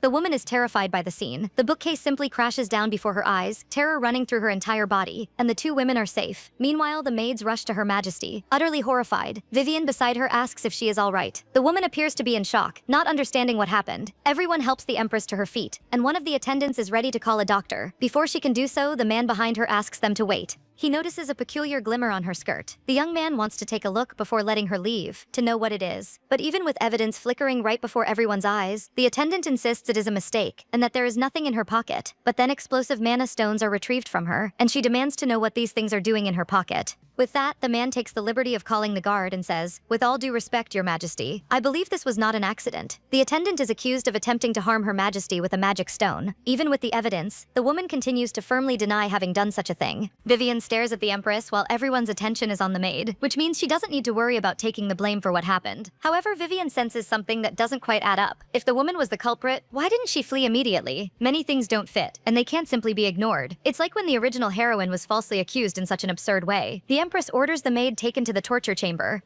Vivian takes the liberty of announcing she has something she wishes to say first. She explains that handling such a powerful explosive stone with precision requires magical skill, and says the maid doesn't even have knowledge of magical language. The Empress permits her to go on with her explanation. Vivian then begins to recount how the maid was having trouble finding a book because she was not familiar with advanced magical language. But she then noticed that the title on the note was simple enough for even her to recognize. Vivian says that someone who cannot even tell the difference between basic and advanced magical language would never be capable of handling a magic stone like this. The man draws her attention, asking if she is certain the maid wasn't simply pretending, and besides, if that's true, why would the stone be in her pocket? But that is something Vivian cannot explain. The girl says it is strange the woman didn't run. Instead, she went directly to the Empress, carrying obvious evidence in her pockets. The man says nothing. This makes Vivian suspect that perhaps he is the real culprit. Since managing magic books requires knowledge of magic, he is the only person who meets the criteria, but accusing him directly would solve nothing, and would only cause problems, so she must be more careful before addressing this. Vivian says that what truly needs to be examined are the remnants of the magic stone that knocked over the bookcase. She says that if they can trace the residual magic from the stone, they can discover the person who tried to harm Her Majesty. The man asks how she plans to do that. It's a simple method. Someone who is not the owner of this mana must touch the explosive magic stone. Vivian places the fragment in the maid's hand, demonstrating the kind of rejection reaction that occurs, but if it were the culprit, nothing would happen. He says it's quite impressive. Though once a magic stone is used, its mana will dissipate in a matter of minutes, which won't give enough time to identify the culprit. Vivian agrees with this. She says the culprit, being proficient in these arts, must have thought the same, and therefore didn't bother retrieving the fragments. Drawing near to him, the girl says, "Am I not correct, Chief Librarian?" The man immediately asks if he is now the suspect, and she denies it. However, Vivian takes his hand, leaving him without a reaction. The mana fragments are placed in his hand, and just as expected, nothing happens, leaving Vivian certain of what she suspected. Everyone around them is surprised that the stone did not react. The man says she seems to have considerable knowledge of magic, but Vivian makes it clear she doesn't know very much. She replies that she merely learned a few things by watching and listening to Archduke Astaroth. While the conversation unfolds, the Empress keeps her gaze fixed on her future daughter-in-law. The man admits he had not expected this, that he ended up underestimating her. After the commotion, the maids begin to clean up the mess. Vivian asks Her Majesty if she is all right. The Empress seems a little bothered. She even starts to think she may have gone a little too far. She did accuse an administrator of the Imperial Palace of a terrible crime. Vivian finds herself so reckless, thinking she should have kept her mouth shut until leaving the Imperial Palace. The Empress questions why she is there alone, since she heard she had come with Aslan. The protagonist explains that out of concern for her health, His Majesty permitted her to leave early. This makes the Empress think that as someone facing a terminal illness, she understands how precious time must be for the younger girl, and even so, she did not hesitate to save her. The Empress asks Vivian to raise her head, and declares that she will continue to observe her, and with that she leaves, leaving the blonde confused. After all, what does observing her mean? Then the Empress clarifies. She will be watching to see whether she behaves appropriately or not. Now Vivian has two pairs of eyes on her. She gives a nervous little laugh, saying she has quite the overactive imagination. Meanwhile, Aslan walks through the corridor with an escort. Suddenly he feels his heart beating harder than usual, which makes him bring his hand to his chest. A voice provokes him, saying it caught the scent of vital fluid somewhere nearby. Johannes provokes him, saying of course it came from his brother. While Aslan keeps a lethal stare, the blonde wears a sarcastic smile and says, "Seriously? I'm hurt. We meet again after so long and you greet me with such a frightening look." Aslan goes straight to the point, asking what he wants. Johannes subtly says he was simply worried. He says, "What kind of older brother turns a blind eye when his younger brother smells so strongly of blood?" It is inevitable for Aslan to buckle in pain. Johannes says he made this mess with his reckless use of the curse, and now has the audacity to dump the consequences onto someone else, and questions how far he intends to dishonor the imperial family. But Aslan is unshaken. With a smile, he says his brother is hardly in a position to talk, and provokes him by saying letting others do the dirty work has always been his specialty. The two brothers continue their game of provocations. But they are soon interrupted by a voice greeting the crown prince. When they turn, standing before them is Lady Vivian. She had a bad feeling and so she came running to check, and she can see that Aslan looks worse than before, making it clear something serious has truly happened. Johannes gives a beautiful smile, asking the girl if she is feeling better since the last time they saw each other. Vivian confirms she is.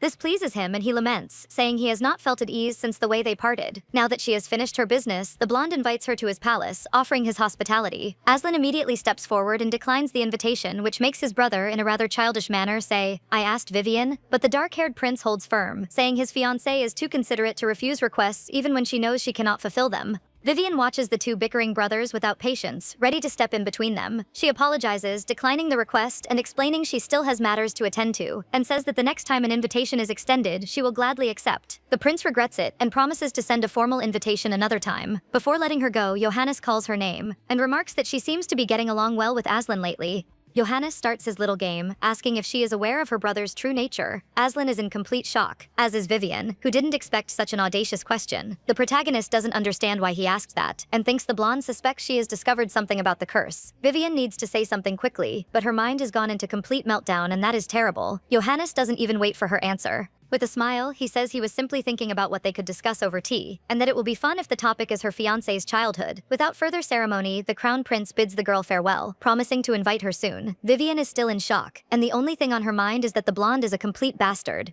The protagonist understands that Johannes is determined to drag her to ruin since the last time, and what is mere entertainment for him is a matter of life and death for her, because one wrong step and Aslan will eliminate her. Suddenly, her fiancé's voice in her ear makes her body freeze. Vivian gives a nervous little smile, saying the crown prince is quite mischievous, but she is immediately surprised to see her fiancé lower his head. And that is when she notices a crimson stain on his clothes. It is raining heavily outside. The couple is alone without anyone else's interference. Meanwhile, Vivian asks how someone could do something so terrible to another person. Aslan simply sighs, saying he is fine and that this is something he is used to. Now, Vivian understands that the bad feeling she had earlier was right, which is why she can't help feeling guilty. For now, all she can do is what she can. So she asks Aslan to remove his shirt. While gathering some medication, she explains she is going to treat his wounds, and promises she won't call anyone. The dark-haired man says nothing, but his small smile already shows he is grateful. He then surprises her by inviting her to remove his clothing, though the prince quickly resolves the misunderstanding, explaining that it hurts with every movement, so he can't do it alone.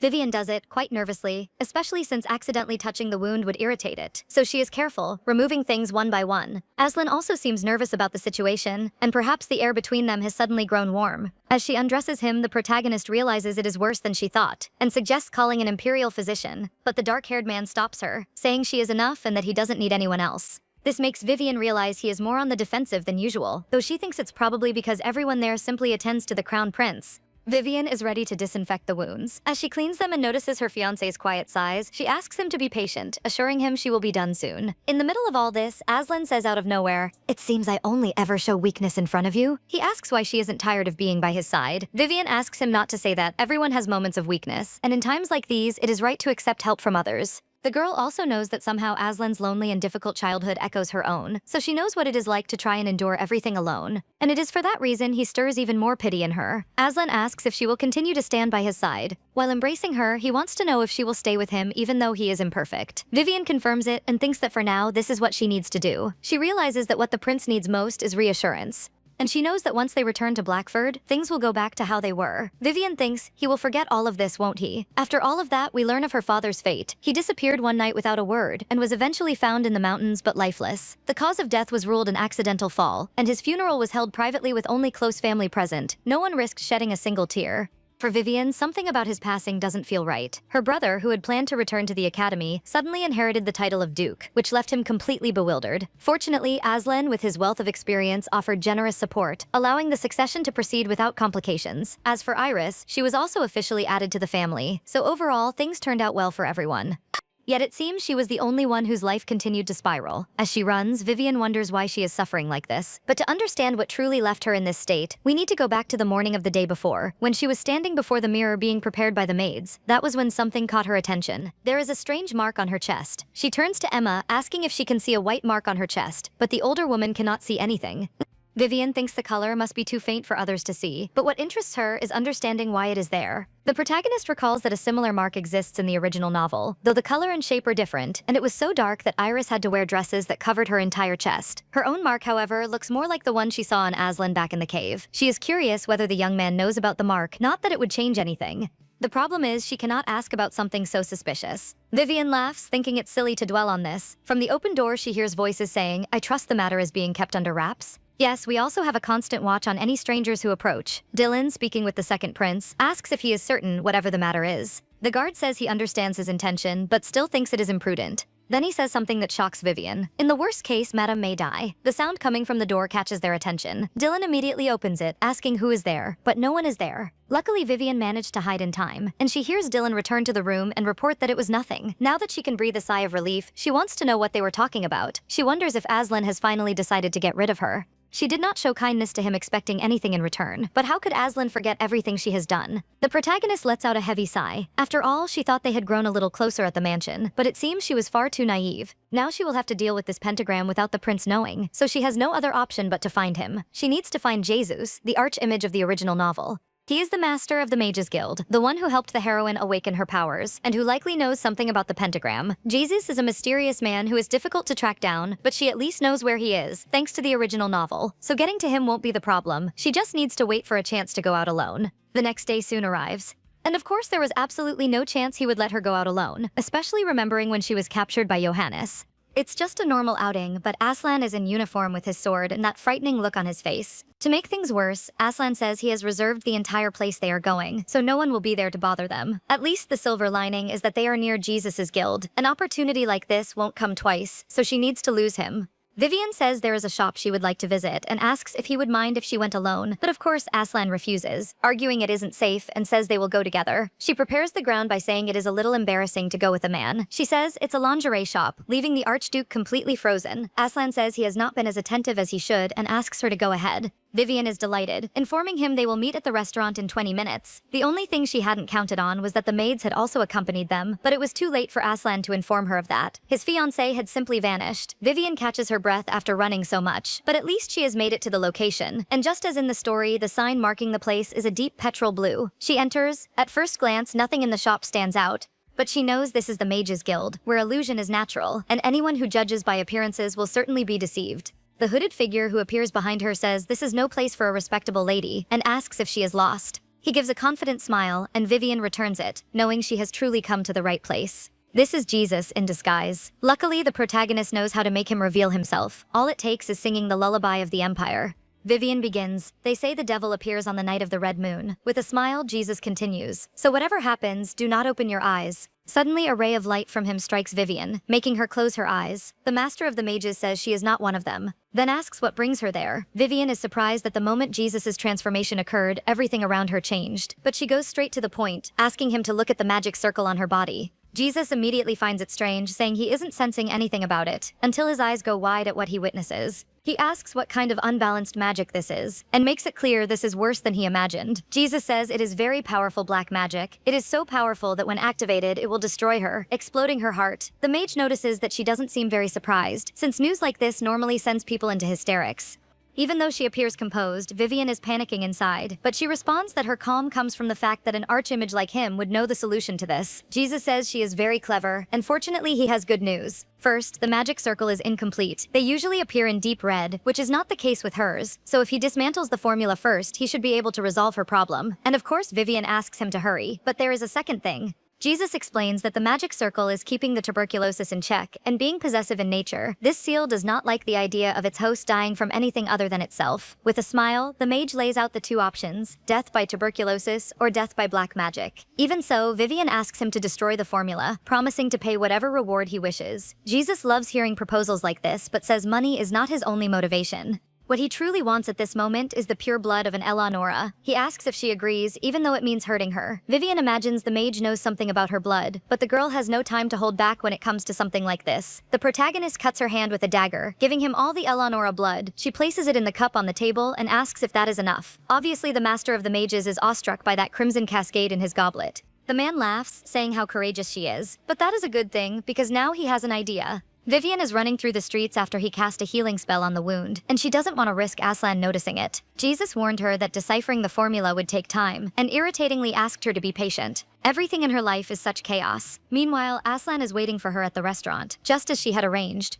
Dylan asks if he is worried, and the dark-haired prince shoots back, asking if he looks like he is. The guard ventures to say that when he smiled earlier, he looked very threatening. The young man says everything will be fine, saying the prince worked so hard practicing that dance he taught him. Dylan holds a rose between his teeth, saying to approach Vivian with the seductive shoulder dance, and then hold back the rose as if about to give it, leaving her in suspense, guaranteeing it will be a successful proposal. Looking miserable, Aslan asks if he is certain that Vivian likes that kind of thing. Dylan says he asked her about the dance, pretending it was for a friend, and the blonde commented that she found the effort thoughtful and liked it. So he guarantees it will be a success. Even so, Aslan is worried, thinking about his beloved. He knows Vivian is still hesitant about the engagement, but he could no longer postpone things. Even after consulting with the most renowned physicians, her illness is not improving, so the only way to keep her alive by his side is through an impression. Once the ritual is complete, the bond causes the magical beast and its companion to share a single life, meaning Vivian cannot die before him. At the time, the two of them were discussing this, and Dylan was concerned that if his master were to die, the same would happen to Vivian, which is something risky. Aslan knows the young man is right. With so many enemies around him, he cannot deny that this is an imprudent choice. But he can no longer stand by with his arms crossed and watch Vivian endure everything alone. That is why the engagement ceremony must be carried out as soon as possible.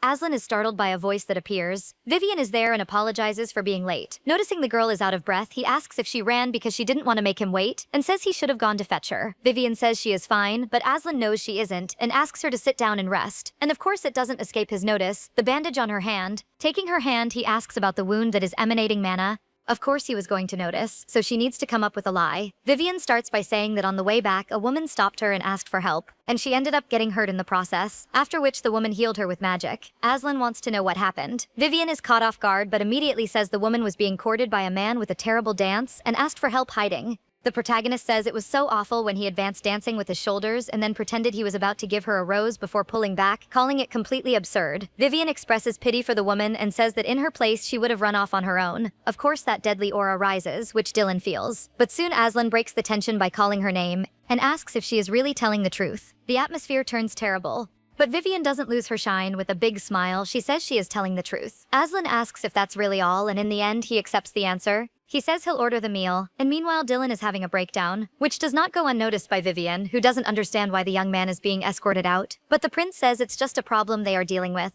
Despite everything, her outing with Aslan ended with a surprisingly tranquil meal. And before Vivian even had time to catch her breath, the winds of a new season began to blow, and so a letter addressed to both of them arrives. The introduction states that a summer hunt organized by the crown prince will take place over several days in the sacred forest. Therefore, the presence of both of them is requested, which will bring great joy to the imperial family. The protagonist crushes the letter, imagining this to be Johannes's scheme. And seeing that it will be held in the sacred forest, Vivian thinks the blonde has finally gotten what he wanted. This is a sacred place where the first emperor was buried, a private location that has never been open to anyone outside the imperial family. The problem was that the sacred forest was imbued with an anti-demonic power, making it the worst possible place for Aslan, who carries the Astaroth curse. Speaking of him, the dark-haired prince asks if she is alright since she doesn't look very well. He even suggests she should have stayed home, but Vivian is so considerate, saying she couldn't be so far from him. The truth is that only the protagonist knows that since Aslan has no alibi, he ends up being unjustly accused. Knowing that, she can't stay at the mansion. The cure for tuberculosis at stake. The carriage stops and it is announced they have arrived. The moment Vivian looks outside, she is awestruck. This truly is the sacred forest. It makes Vivian feel as though even breathing is easier, as if its anti-demonic effect is relieving the symptoms of her tuberculosis. And this is her chance to move forward.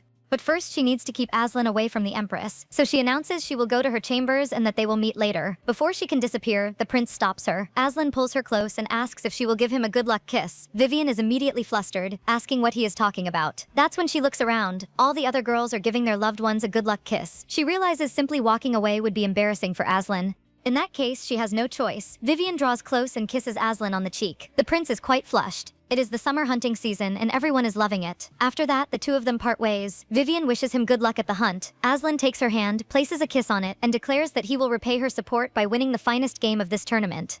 Vivian immediately realized the dark-haired prince knows this tournament is a trap set by the crown prince, and even so, he is being so gentle. She smiles, eagerly awaiting for him to fulfill his promise. Meanwhile, the girls are assigned to their lodgings. The place is enormous. It used to serve as a mansion, and everyone not taking part in the hunt must gather there. Vivian looks around, searching for the Empress. She doesn't find her, but overhears something among the girls that catches her attention, that Countess Amelia has decided to participate in the hunting tournament this year. Vivian is completely stunned. The protagonist looks at the redhead sitting and being attended to by a maid. She is the true culprit in the novel, the one who attempts to poison the Empress and frame Aslan for it. What's worse is that the redhead doesn't even try to be discreet, which is the kind of audacity one would expect from the Emperor's mistress. Fortunately for her, things seem to be developing exactly as in the original story. At this rate, without a doubt, Amelia will slip the poison from the note into the champagne and deliver it to the Empress. So the protagonist's plan is to pretend she found the maid and secretly swap the glasses before everything happens. After that, she will need to slip away discreetly. Her thoughts are interrupted by the announcement of Her Majesty and the Crown Prince's entrance. The woman greets her soon-to-be daughter-in-law.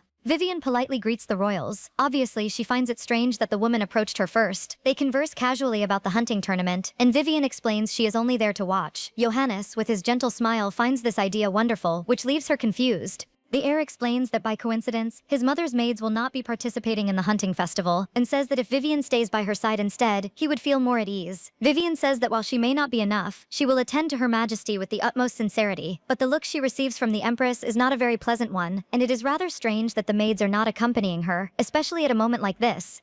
The Empress says she doesn't look well, and reveals she has summoned an imperial physician to examine her. This makes Vivian find her actions strange, until she remembers that the last time, in the library, the older woman declared she would be observing her. The protagonist imagines the physician was summoned to see when Aslan's fiancé will finally pass away, since she's been taking longer than expected. Now thinking about it, Vivian recalls that in the original story, the true heroine was also deeply humiliated by the Empress in this same place, and this makes her wonder if something terrible will also happen to her. The man introduces himself as Pablo, and requests permission to listen to the sound of her lungs. Obviously Vivian intends not to allow this, and while dealing with that, she remembered Amelia, noticing she was no longer there. The maid is heading toward her direction. At this rate, it will be impossible to swap the glasses. The situation is even more complicated than she imagined. On one side, she is the target of the imperial physician, and on the other, the maid is approaching the Empress. Now she is in trouble. Now she doesn't know what to do. Vivian has to think quickly of a way out of this. Pablo's voice catches her attention, and looking at him more carefully, she notices something shiny in his pocket. This immediately makes her wonder if she should use it. It can't hurt to try, so she takes the tweezers and asks why something so sharp is necessary. A little nervously, Pablo explains it is simply a medical tool used for respiratory treatment. Vivian asks if he intends to stick it up her nose. The physician says that while it is a little uncomfortable, it doesn't hurt, to which the girl retorts by asking what happens if it does end up hurting her.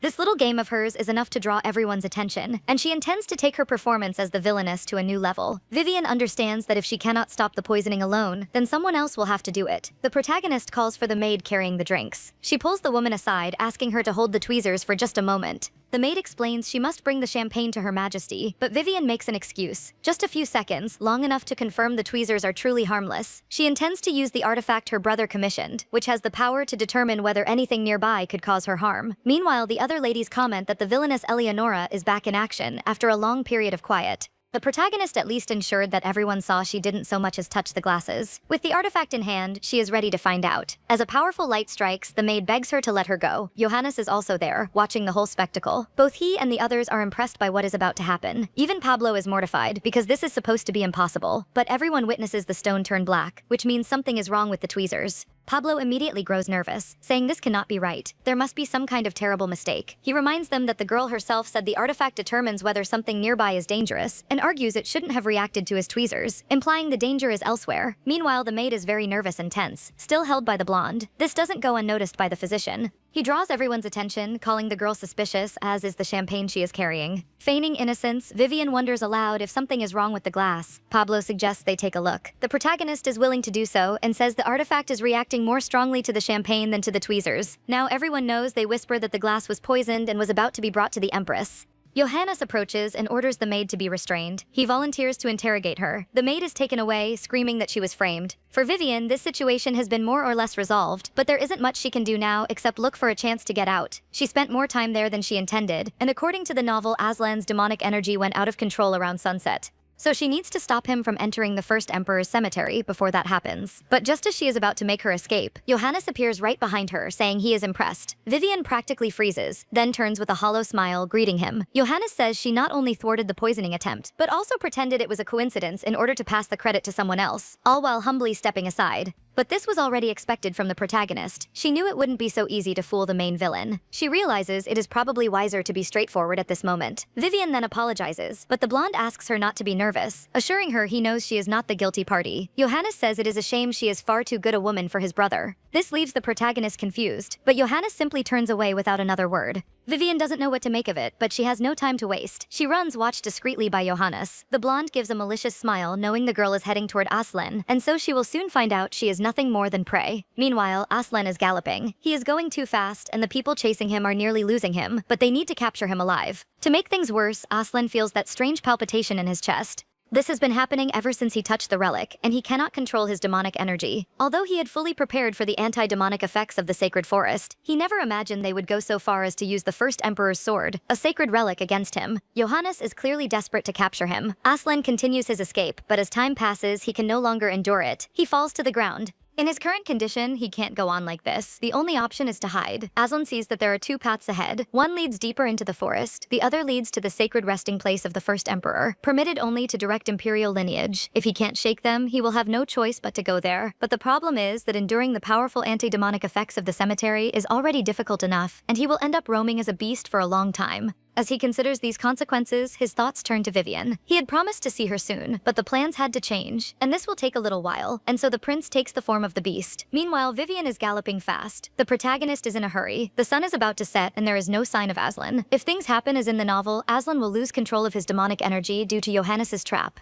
And if he transforms into the Black Lion in front of his loyal subordinates, he will have no choice but to eliminate them himself. So Vivian has to do everything she can to prevent that tragedy. Suddenly something catches her attention. She pulls the horse to an abrupt stop. There are clear footprints of a human and an animal, but the girl goes pale when she notices they are heading straight for the path that leads directly to the Emperor's cemetery. With that, Vivian hurries to reach him as quickly as possible. The protagonist finally arrives where the first emperor was buried and laid to rest. Walking through the grounds, she thinks that if Aslan is truly in there, he must have transformed into the beast and lost his reason, so she must be very careful. A sound catches her attention. Vivian looks toward the thicket from which it comes, and from the shadows, wild eyes watch her. The protagonist feels her blood run cold, and barely has time to react before the great black beast leaps toward her. All she can do is scream, expecting her end to be getting devoured alive. But then nothing happens. To her surprise, Aslan is simply standing beside her, like a kitten when its owner comes home. He even lies down on the ground as if expecting her to pet him. Vivian is confused about what he is doing, wondering if it is some kind of pre-meal ritual. To the girl, it seems like nothing but a display of cuteness.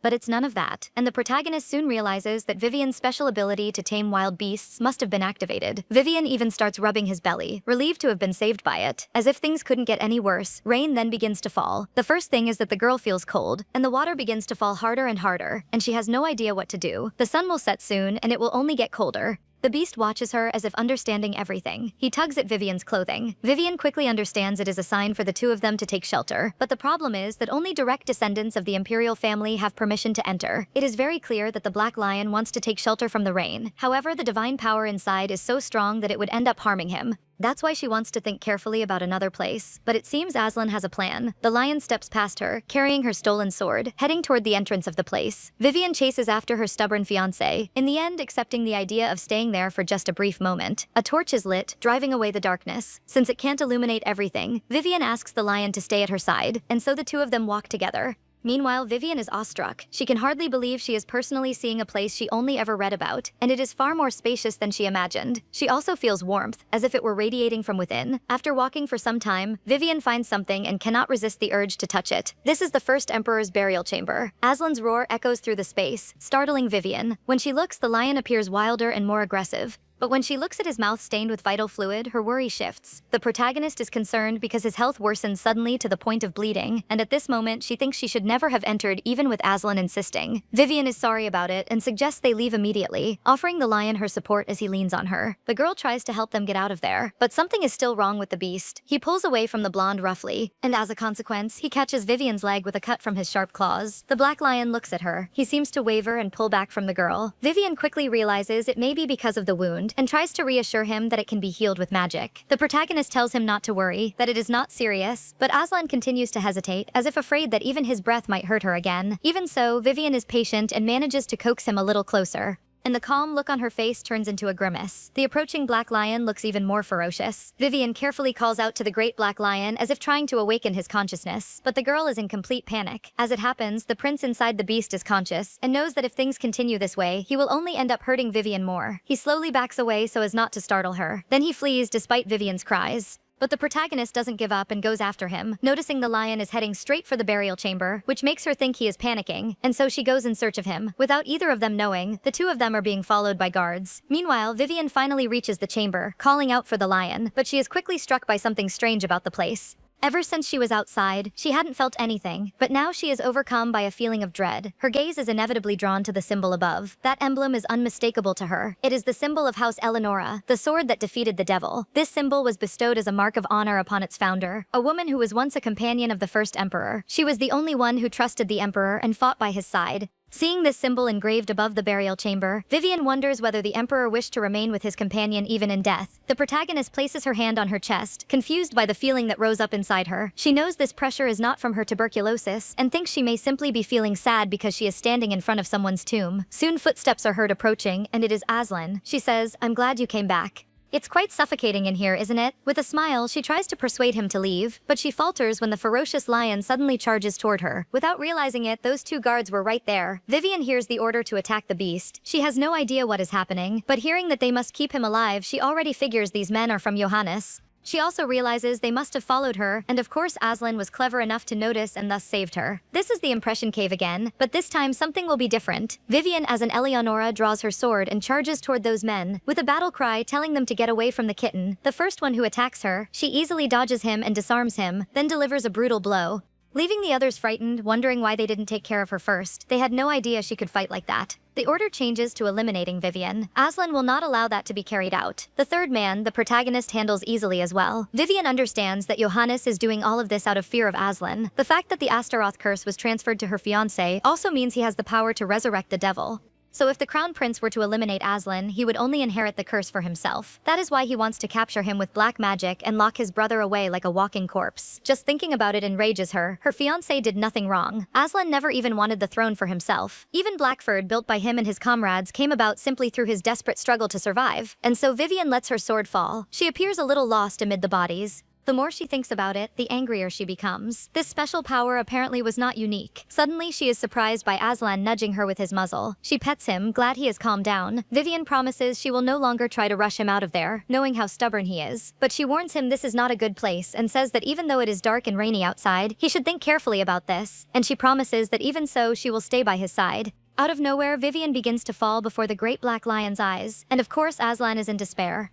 He has a flashback to that day in the impression cave. Even unable to speak as a human, Aslan pleads for her to open her eyes. But looking more carefully and with his ears alert, he soon hears a sound. Vivian has simply fallen into an unexpected sleep. The black lion watches the sleepy girl on the ground. Realizing he can bear it, he decides to stay there for the night, since Vivian is exhausted. Vivian speaks in her sleep, saying she tamed a lion and will use it to boast to Alex. Without realizing it, Aslan has already returned to his human form. Aslan places a delicate kiss on her cheek and says, "I'm sorry, Vivian, but I don't think you'll be able to brag about that." The curse broke sooner than he expected. Aslan smiles tenderly, watching her sleep. He knows it was thanks to the girl. The unbridled curse must have calmed because of her, and that is because she forgave him and did not give up. Aslan touches her hand. Vivian is so small and delicate. He was afraid of hurting her, but at the same time, he longed for her not to pull away, so he couldn't bring himself to run. This makes him feel selfish. After hiding his true nature and causing her pain, he still craves a deeper connection rather than being content with just this. The truth is that Aslan wants her whole heart. He wants to go as deep as possible. He is so sorry for everything,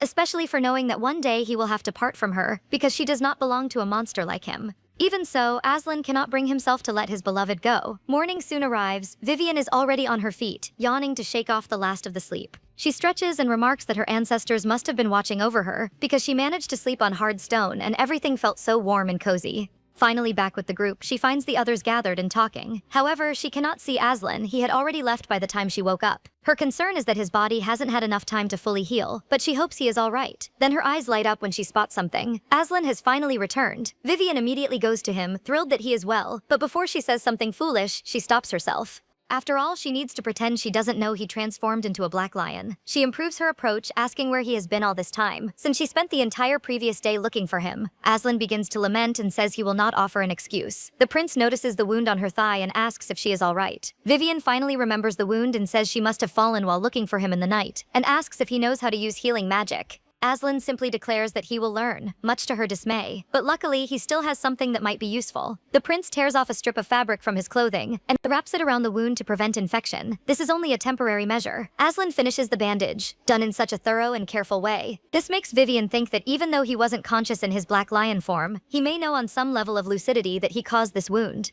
While the prince still holds his hands on her leg, she can't help but feel ticklish. But soon Aslan is done and she thanks him. He helps the girl climb onto his back to carry her back to the carriage. Vivian says she doesn't need him to do that. She could perfectly well ride a horse. But her fiancé simply reveals that he lost the horse. Aslan admits that he makes mistakes too. He is still human and admits he seems to make even more when she is around for some reason. The young man says he couldn't keep his promise to her yesterday, and even made her wander alone through the forest. And so Vivian holds on tightly to the young man. She knows that everything that happened, from being afflicted by the curse to becoming a magical beast, was not his fault. Meanwhile, Aslan says he holds a secret she can't even imagine, and that is why he was late. But before he can say anything further, Vivian interrupts. And what of it if you have a secret? She says that if it's something that hurts him, there's no need to reveal it, because sometimes keeping it hidden for a while is the better choice. And she offers great advice. Perhaps if it is hidden long enough, the lie might end up becoming truth. Aslan says she is very strange, even as he seems a little grateful, and says the girl seems to know exactly what he wants to hear.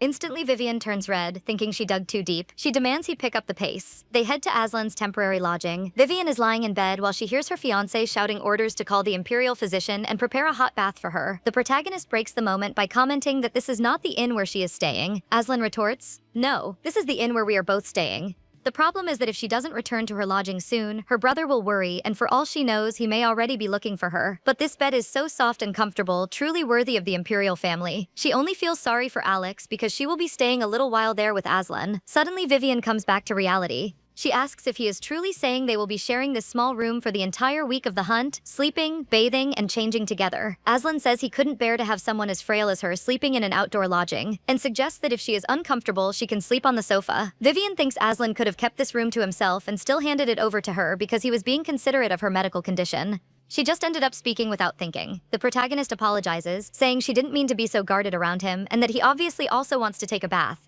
And even so, he gave her the room regardless. Aslan interrupts her, saying not to worry about him and that she should simply be comfortable, because the room is large enough for 2 people to live in. Aslan says this while they are so very close. Their faces nearly touching, the Archduke calls her name. Holding her chin and making her lift her gaze, Aslan asks if this arrangement is acceptable. Even she admits the place really is large enough for 2 people, so looking away, she agrees with him. But Aslan still makes it clear that if she feels uncomfortable at any point, she can simply tell him. And even while saying this, the prince remains in the same position, not even moving away from above the girl. The 2 of them stay like that, until there is a great commotion outside. Then Alex barges in, held back by guards, asking if it's true about the engagement being cancelled. Once again, Alex finds the 2 of them in an awkward situation. The moment of embarrassment passes, and the protagonist asks what he is talking about. Vivian truly knows nothing and asks her fiancé what he is referring to. After all the confusion, the whole problem is sorted out. What is known is that Aslan was planning a marriage proposal without her knowledge, and he had intended to do so with the rose dance and shoulder move that Dylan had mentioned once. Vivian nearly has a breakdown over this, but Aslan says he intends to explain it better.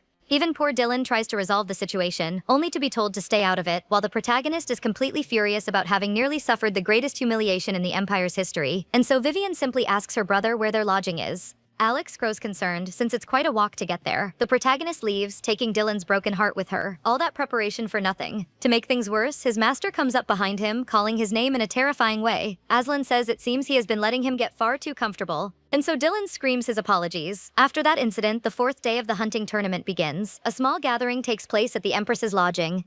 Johannes tells his mother she seems to be in a wonderful mood. The Empress laughs and says, "Just as you said, I think I am feeling quite satisfied." She is this way because she finally managed to get that girl Amelia, who had been annoying her, out of her sight. The redhead thought herself so powerful simply for being the Emperor's mistress, but everything was ruined by Lady Vivian. The Empress gently sets her teacup on the table and bitterly recalls her daughter-in-law. At first, she had thought her nothing more than a spoiled young woman who relied entirely on her family's prestige. She had thus dismissed her as a proposal for Johannes, and handed her to Aslan as if granting a favor, because she never imagined the girl would prove herself so talented and humble. As if reading her thoughts, Johannes remarks, "You must have come to like Lady Vivian as well." Almost invisible, but there a small smile on the Empress's face.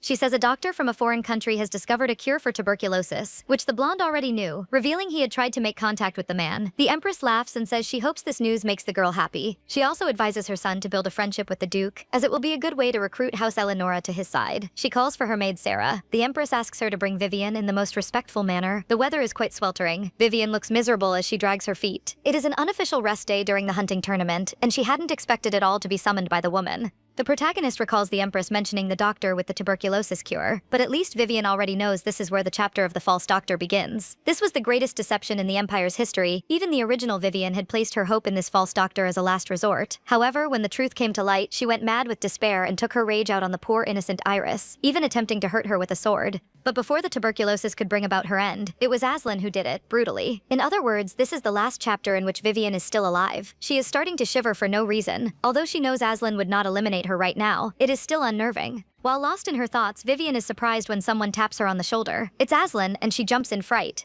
The young man explains he called her name several times and seems to feel guilty for having startled her. He apologizes for appearing so suddenly and changes the subject, saying he heard the Empress called for her. Vivian immediately notices from his expression that the fiancé seems worried, though he also seems to simply be acting hospitable. And despite that, she feels a little bad about the situation. It is also irritating that Aslan planned such a proposal without even asking her first. But she doesn't hate him, and not knowing the reason for that worries the protagonist. She even starts to wonder if it's because he is handsome. Vivian thinks about everything she has been through because of her fiancé, so she simply can't forgive him just like that. Seeming lost in her thoughts again, she only wakes when her fiancé calls for her. Aslan now has both hands on her face, making their gazes meet. He says he will do anything she wants. And with that, he pleads for her forgiveness. Vivian can't help but look surprised. She had never imagined he would go so far. Calmly, the protagonist calls his name, preparing for what comes next. Fully confident, she asks to make sure. Does he really mean he will do everything she asks? Because this is simply an opportunity she cannot miss. After all the trouble she went through walking on eggshells around Aslan, it is only fair he pays her back.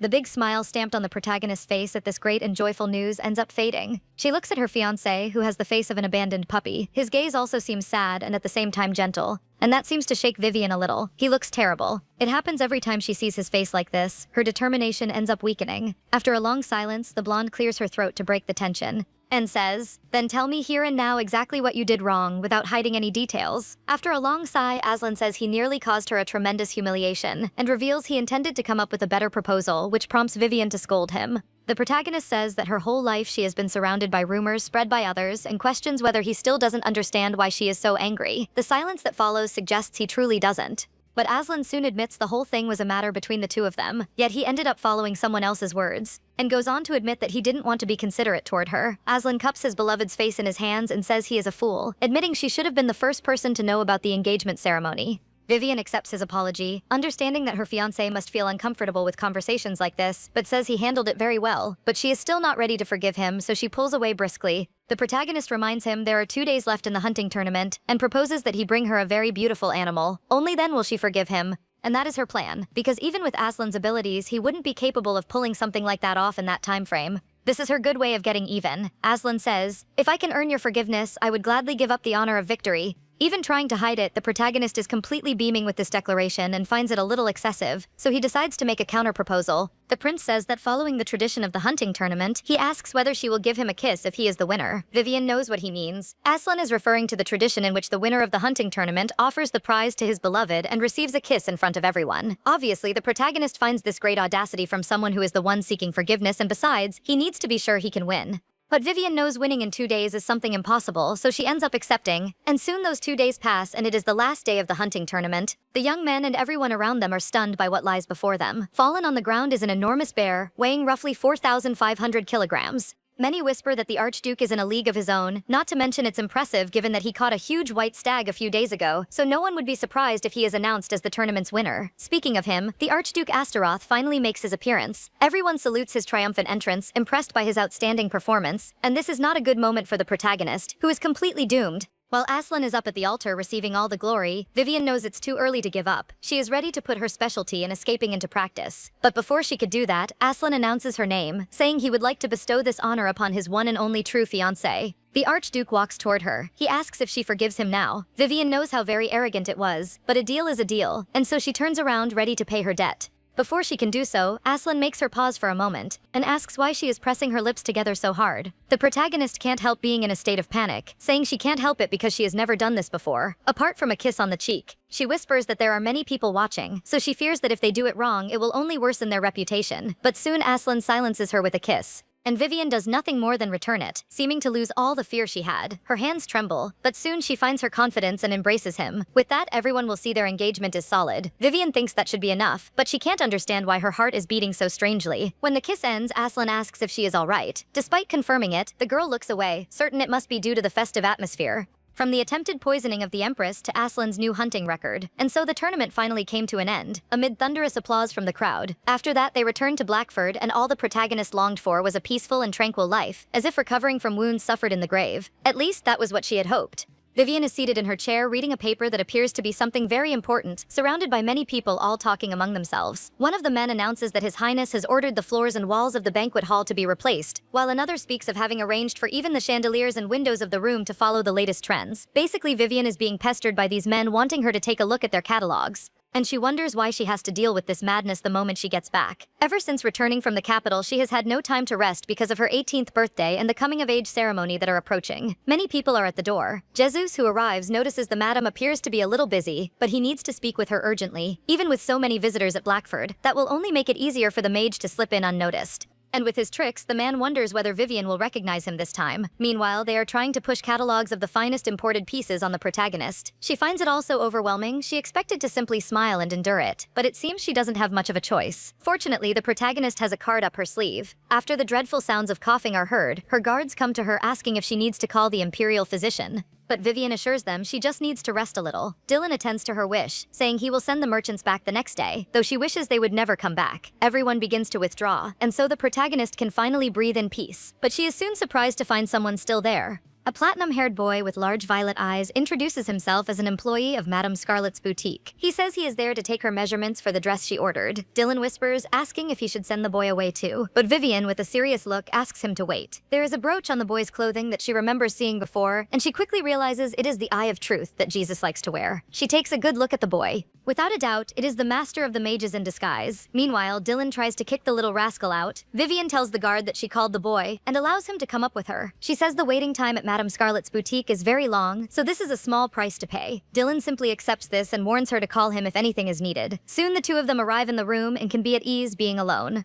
Vivian remarks that she didn't expect him to come in person, especially in this disguise. Jesus goes straight to the point, saying the residual demonic energy gave him quite a headache, and says that the Archduke protects her as if she were a rare treasure. With a smile, he says, "What mage could slip past him other than me?" But as for her, Jesus knew she would unmask him immediately, and Vivian realizes he is still just as insufferable as always.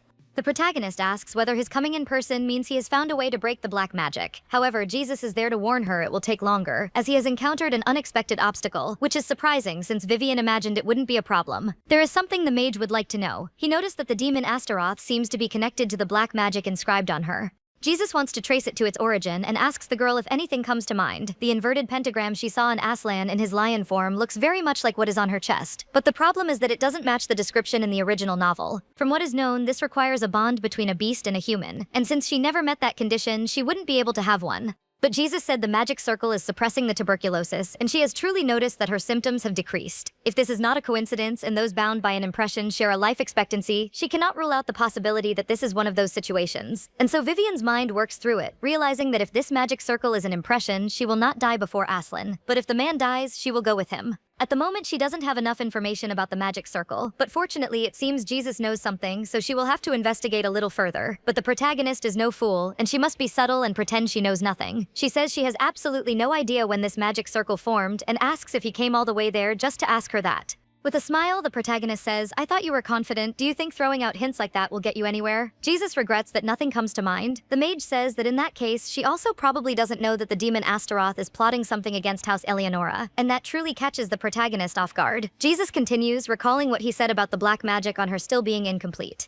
He says the reason for that is her pure Eleonora blood, which prevented the magic from taking full effect. Jesus explains that two types of black magic cannot be inscribed at the same time, which at least worked in her favor because it remained incomplete. The protagonist's mother was of the direct lineage of House Eleonora, while her father is from a distant branch. But regardless, Vivian is no longer merely reading the novel, she is living it. This is quite unsettling because in her attempt to provoke Jesus, the whole thing ended up turning against her. Vivian finds the mage so irritating. Especially in this form, he is just another little brat. Suddenly, someone begins knocking on the door. The girl imagines it must be Aslan and asks Jesus to hide. But the mage is smarter than that, using the measuring tape to actually take her measurements. It truly is Aslan, who enters the room right away and wants to know how her health is. He had come quickly after hearing from Dylan that she was coughing. He finds only a perfectly ordinary scene, his fiancée having her measurements taken. Jesus whispers to Vivian that he could sense the prince coming because of the residual demonic energy, and tells her not to worry since the prince won't notice anything. Aslan knows he is the Batik's assistant and asks the little rascal what he was whispering. Staying in character, Jesus simply says they were the measurements. The dark-haired man knew someone would come for this purpose, but had expected it to be a woman. A little suspiciously, he bombards the boy with questions. Jesus introduces himself as Miguel, 16 years old. Still serious, Aslan asks whether the Batik is so short-staffed that a boy has to be sent to take a lady's measurements. The boy explains that Madame Scarlet has many assistants, but he is the only one assigned to noble ladies, because they prefer a cute and charming boy like him, and that is the Batik's trade secret. Which is not entirely a lie, and Vivian is simply amazed that the mage is so skilled at acting and improvising. But looking at her fiancé, she realizes he doesn't look the least bit pleased. And so a question rises in her mind. Does Aslan know it's Jesus? If that is truly the case, things are about to get dangerous. Vivian gives that look that clearly says, "Get out of here, Jesus." Finally reading the signal, little Miguel says that if there is nothing more he would like to know, he should be on his way. The protagonist lets out a sigh of anticipatory relief that everything went smoothly, but her heart races again when Jesus calls her name, and she just wants him to leave already. He simply smiles, warning that they will meet again soon, and asks her to take care of herself until then. And so Jesus leaves. With a nervous smile, Vivian asks if the boy isn't adorable, but Aslan says nothing, only staring seriously at the door through which the boy left, and asking, "Is that him?" Now alone, the dark-haired man is somewhat scolding her, saying that even though it is her coming-of-age celebration, she shouldn't be pushing herself so hard, and even offers to take over all the preparations. Gently, Vivian declines, saying it is her party, and besides, he must be busy with his own work. The protagonist has been sensing that her fiancé is being considerably more gentle than usual lately, and this makes her suspicious, even more so when he simply carries her to the bed. Aslan insists that his fiancée needs to rest and take care of her fragile health. He says that what matters is not the celebration, but her. With a smile, Vivian says he should take care of himself too. And that simple question makes the prince freeze. Aslan has absolutely no idea how to respond. The protagonist asks if he is perhaps shy. So she kind of tries to teach him, saying he should simply respond with something like, "Thank you for your concern."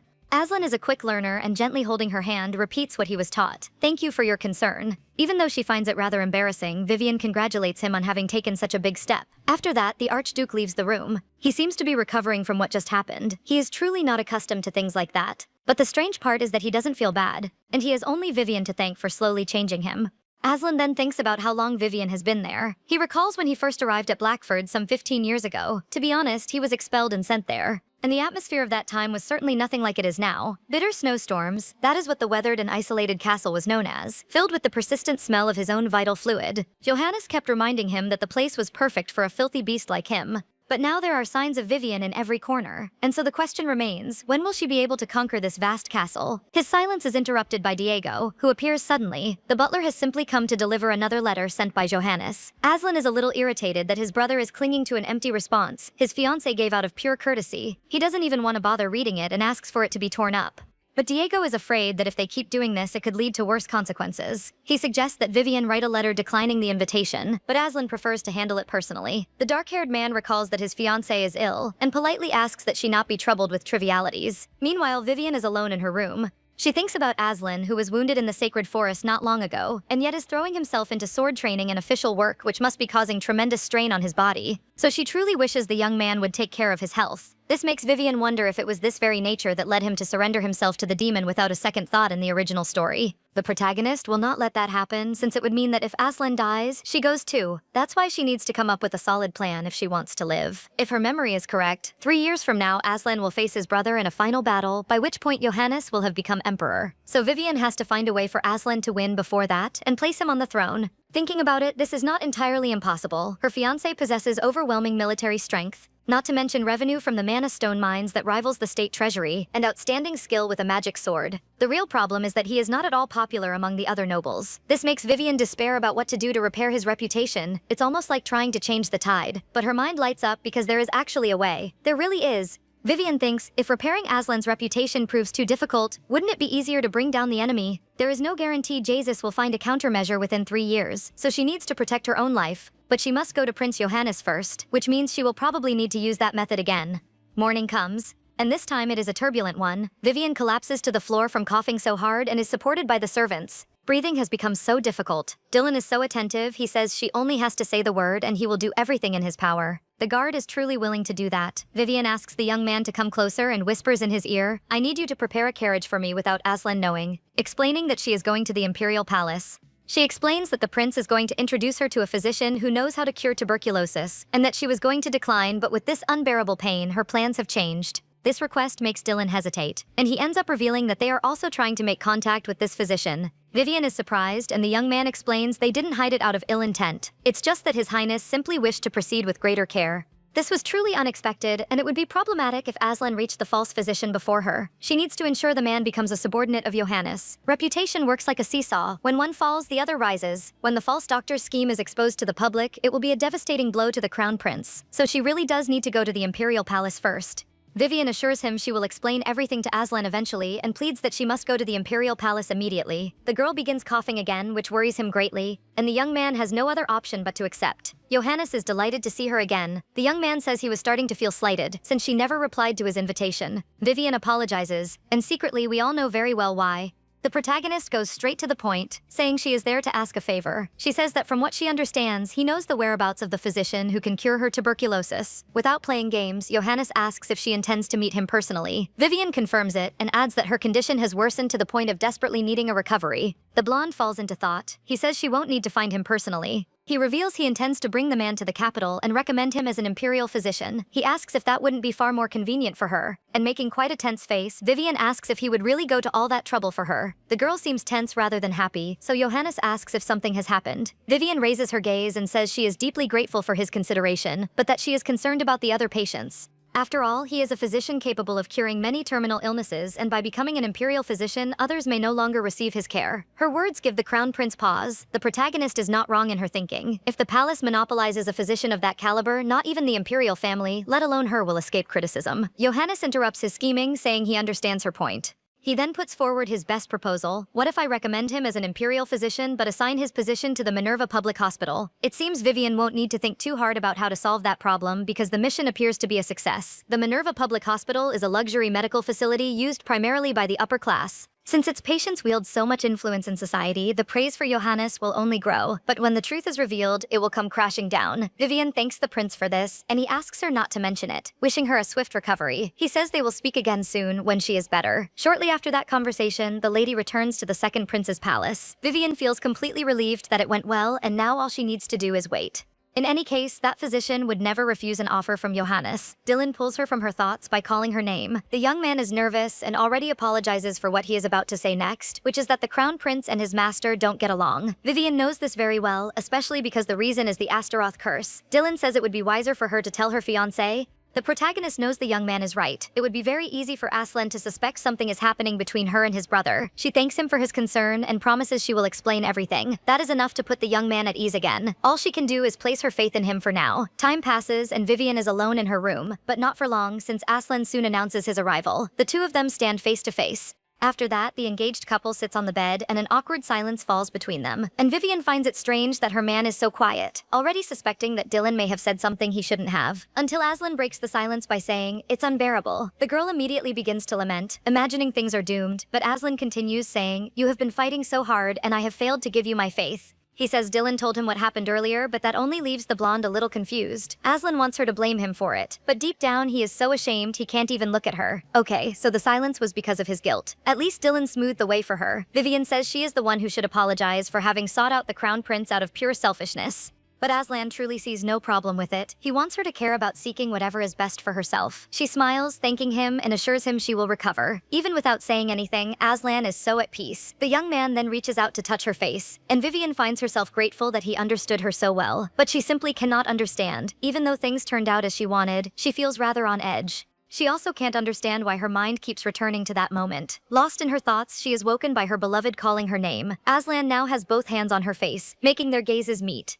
Okay, so that's everything we've covered so far, and that's not what my will said, all the way up to chapter 34. And honestly, I have so many thoughts. First of all, Vivian is just such a refreshing main character. She's not trying to be the hero. She literally just wants to survive and mind her business, and somehow keeps getting pulled into every single major event anyway. The way she handles everything with this very calm, calculated energy while internally freaking out, so relatable, honestly. And the plot twists with the impression mark, the black magic, Jace is showing up in those ridiculous disguises, there's so much going on, and it's genuinely keeping me on my toes. I love that the story is smarter than it looks at first. We still have so much ahead. I need to know what happens with Johannes, with the cure, with all of it. So if you want to follow along, make sure you're subscribed and leave a like if you're enjoying the recaps. It genuinely means a lot and keeps me going. Kisses and see you next time.